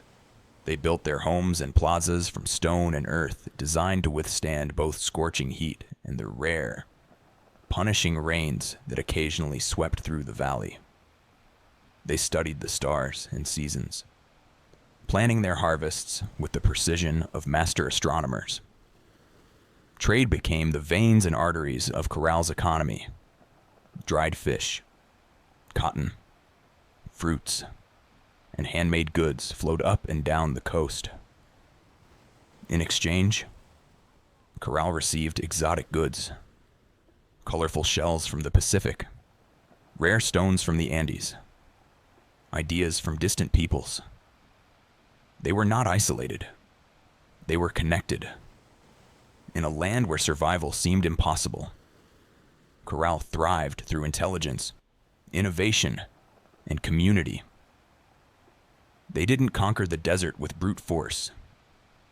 They partnered with it, learning its rhythms, respecting its power, building a society that was not just functional, it was extraordinary, against the odds. Corral blossomed into a beacon of civilization, and it was only beginning to rise, rising out of the desert like ancient guardians. The pyramids of Corral defy everything we thought we knew about early civilization in the Americas.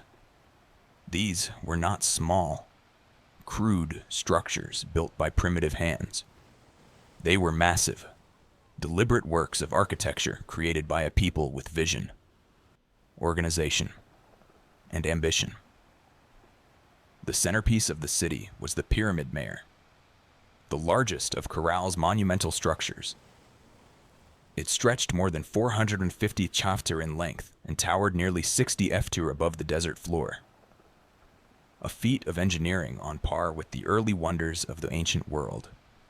Built from stone, mud, and woven reed bags filled with rocks.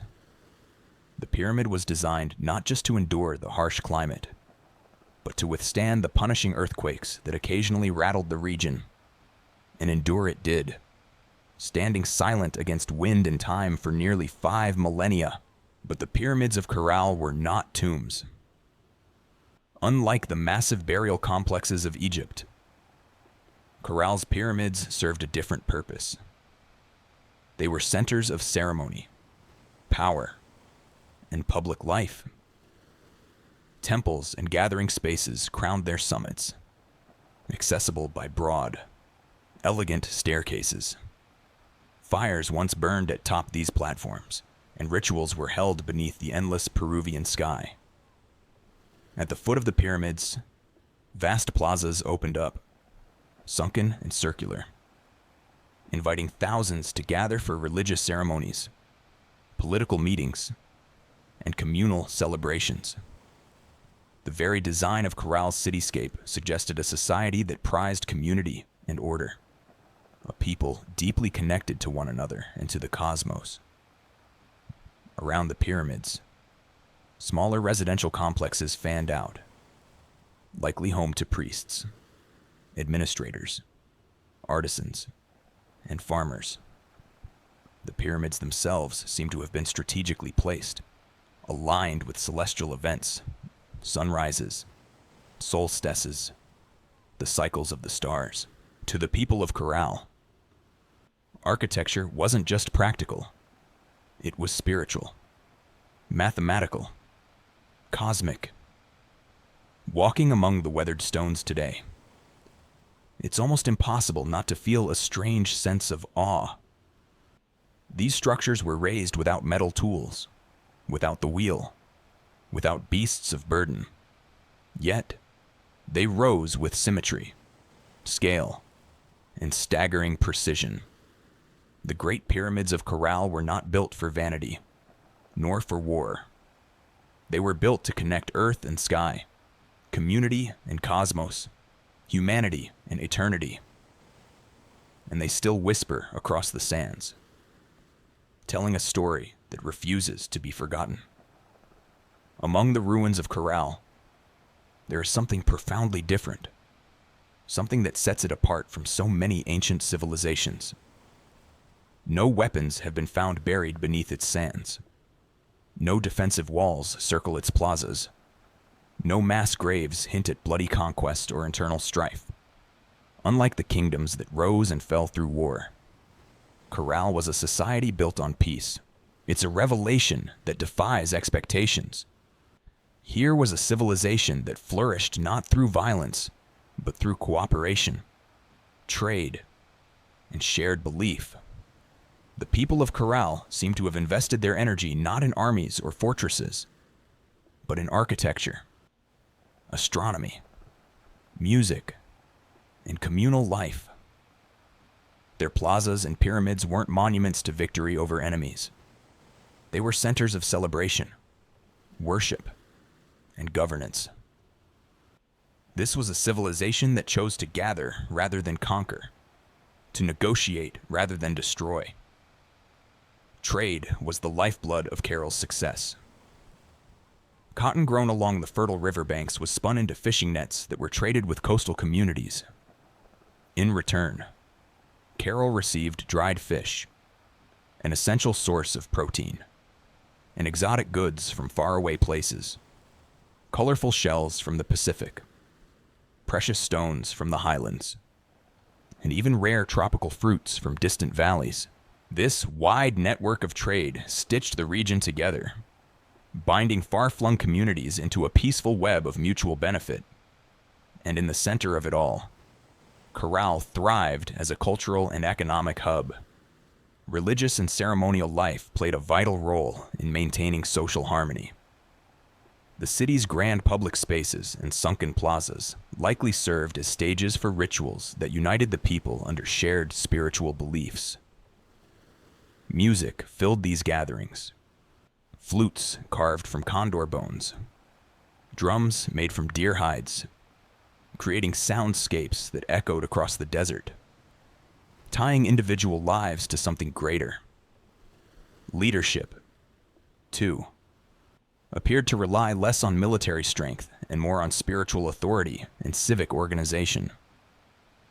The city's leaders must have coordinated massive construction projects, seasonal agricultural cycles, and complex trade agreements, all without leaving behind the brutal scars of war. In an ancient world so often defined by conflict, Corral stands as a shining exception, a reminder that civilization does not have to rise on the broken backs of the conquered. It can instead be built by the quiet power of collaboration, creativity, and trust. At Corral, the stones still seemed to hum with echoes of a world long gone. It was not just a city of buildings and trade. It was a city alive with sound, ceremony, and spiritual rhythm. Music and ritual were woven into the very heartbeat of Corral civilization.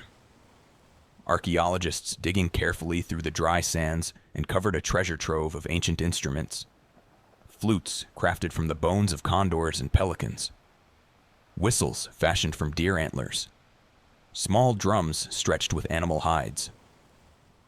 These artifacts were not simple toys. They were crafted with care, tuned to specific notes designed to carry sound across the wide open plazas of the city.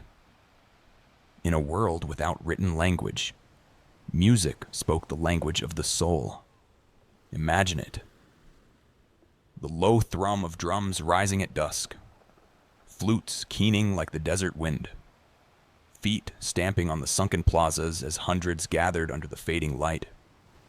Fires would crackle atop the pyramid platforms. Priests dressed in intricate woven garments would chant to the gods of the river, the earth, the stars. In those moments, Corral was not just a city. It was a symphony. The layout of Corral itself suggests that ritual life was at its core. The grand plazas were not mere open spaces. They were stages for communal ceremonies, carefully designed to draw people together. The sunken circular courts acted like ancient amphitheaters, focusing sound and sight onto the rituals performed at their centers. And above them all, the pyramids loomed, not as tombs, but as sacred mountains built by human hands, linking the earth to the heavens. Rituals likely marked the turning of the seasons, the cycles of planting and harvest, the movements of the stars. Music was not just entertainment. It was a bridge between people, between nature and the divine, between the known and the mysteries beyond. No violent murals, no terrifying gods of war, no bloodthirsty sacrifices. In Corral, the spiritual world seems to have been one of harmony, celebration, and reverence. Even today, when the desert wind whistles through the ruins, you can almost hear it. The faint strains of ancient music, the forgotten songs of a people who found beauty, meaning and connection in the heart of the harsh, endless sands. Carol wasn't just a place of music, trade, and ritual. It was a marvel of engineering, a testament to human ingenuity in one of the harshest landscapes on Earth. Without metal tools, without the wheel, without draft animals, the people of Corral shaped a city of stone and earth that has endured nearly 5,000 years. Their achievements were astonishing. Massive pyramids rose from the desert floor, constructed not with small, fragile bricks, but with enormous stones carried across the dry valley. Workers transported rocks using reed bags, ingenious baskets strong enough to bear heavy loads woven from the very plants that grew along the riverbanks. Layer upon layer they built with care, stacking stone and filling the interiors with rubble to create structures that could withstand not only time, but nature's fury. And they understood nature well. Corral lies in a region prone to violent earthquakes, yet their pyramids and plazas survived largely intact. How? By mastering earthquake-resistant architecture. Builders used flexible construction techniques, layered fills, wide foundations, and rounded corners that allowed their monuments to absorb and dissipate seismic energy. It was engineering born not from textbooks, but from an intimate knowledge of the earth itself. Water management was another silent triumph. Despite living in a desert, the people of Corral developed sophisticated irrigation systems. Channels and canals carefully guided river water to their agricultural fields, allowing crops to flourish even during dry seasons. No water was wasted. Every drop mattered. The layout of Corral itself reflected brilliant urban planning. Major structures aligned with key astronomical points, suggesting a deep understanding of the solar cycles. The sunken plazas with their precise geometry were more than gathering places. They were instruments for tracking the heavens, allowing priests and astronomers to predict seasons crucial for survival. Even the city's organization spoke of a complex society. Residential zones, administrative areas, ceremonial centers, all were arranged in harmony, balancing communal life with sacred spaces. They built not just for the moment, but for generations. Today, as modern engineers marvel at Corral's resilience, they are reminded that greatness is not measured by technology alone. Sometimes the deepest wisdom lies in understanding the forces of nature, in working with the land, not against it. Corral's stones have endured storms, quakes, and the erosion of time itself. They stand as a silent testament to a civilization that engineered their dreams into the desert sands. For centuries, the city of Corral flourished, a beacon of peace, music, trade, and architectural mastery in the desert sands. And then, quietly, almost without a trace, it was abandoned. No fires marked its fall. No signs of conquest scar its walls. No mass graves or shattered monuments tell a story of sudden disaster. Instead, Corral simply faded. Its plazas emptied. Its pyramids left to the drifting sands. Its flutes and drums silenced by time. Why did they leave? That question still lingers like a ghost across the Super Valley. Some scholars believe that environmental change struck the final blow. Evidence suggests that a long period of drought may have crippled Corral's agriculture. Without the river's life-giving waters, the fields would have withered. Trade networks dependent on surplus cotton and food would have faltered. The careful balance Corral had maintained with its harsh environment may have finally tipped beyond repair. Other theories point to shifting trade routes. As neighboring cultures grew and new centers of power emerged along the coast and inland, Corral's influence might have diminished. Perhaps the goods they once supplied, cotton, fish, produce, were no longer enough to sustain their role as a dominant city. Slowly, the lifeblood of commerce drained away. Still others whisper of internal decline. Without written records, We can only imagine political struggles, religious upheaval, or simple exhaustion after centuries of growth. Even peaceful societies can fracture under pressure when survival becomes uncertain. Whatever the cause, the departure seems to have been gradual, not sudden. Families likely drifted away one by one, seeking more fertile valleys, stronger rivers, new beginnings. Children who once ran across Corral's plazas grew up telling stories of a lost city behind them. Stories that would eventually fade into legend. The desert reclaimed what humans had built. Winds carried fine sand over stone temples. Flutes lay buried beneath shifting dunes. What had once been a humming, vibrant civilization became a field of silent, sleeping mounds. For nearly 4,000 years, Corral remained hidden, a whisper beneath the sands, waiting. Today, as archaeologists carefully uncover its stones, the question still burns. How does a city so advanced, so beautifully crafted, simply vanish? Perhaps the truth is that even the greatest civilizations, no matter how wise or peaceful, are still fragile. Threads woven into the tapestry of time, forever vulnerable to the unseen forces of change. For millennia, Corral lay forgotten, buried beneath the silent sands of the Super Valley.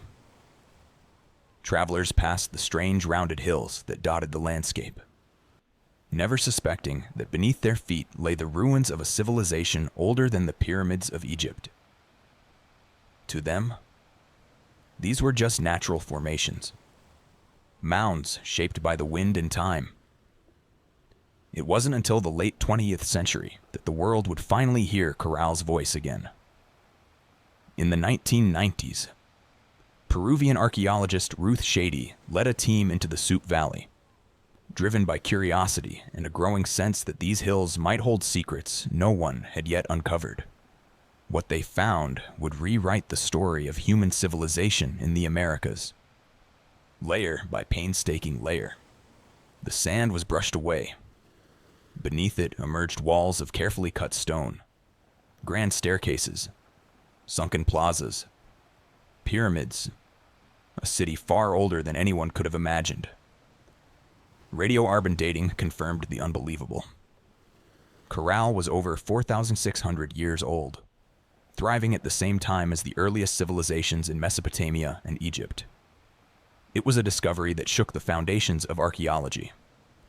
Before Corral, scholars believed that civilization in the Americas developed much later, shadowed by the great empires of the Old World. Corral changed everything.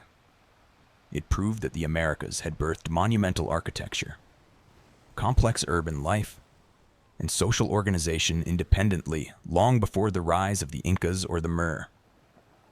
Ruth Shady and her team found not just stone and rubble, but the remnants of life, musical instruments, fishing nets, textiles,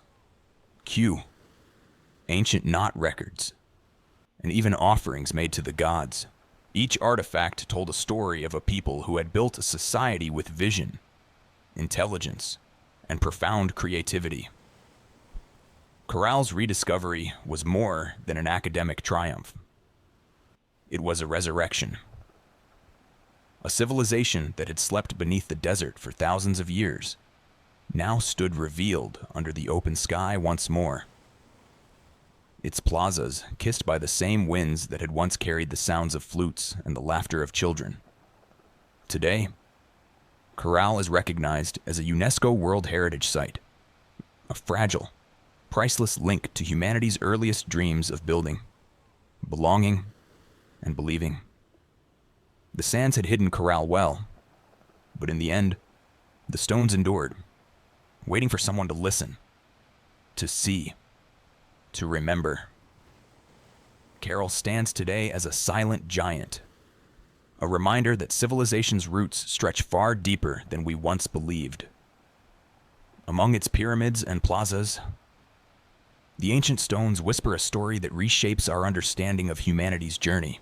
A story not of conquest and bloodshed, but of harmony, ingenuity, and hope.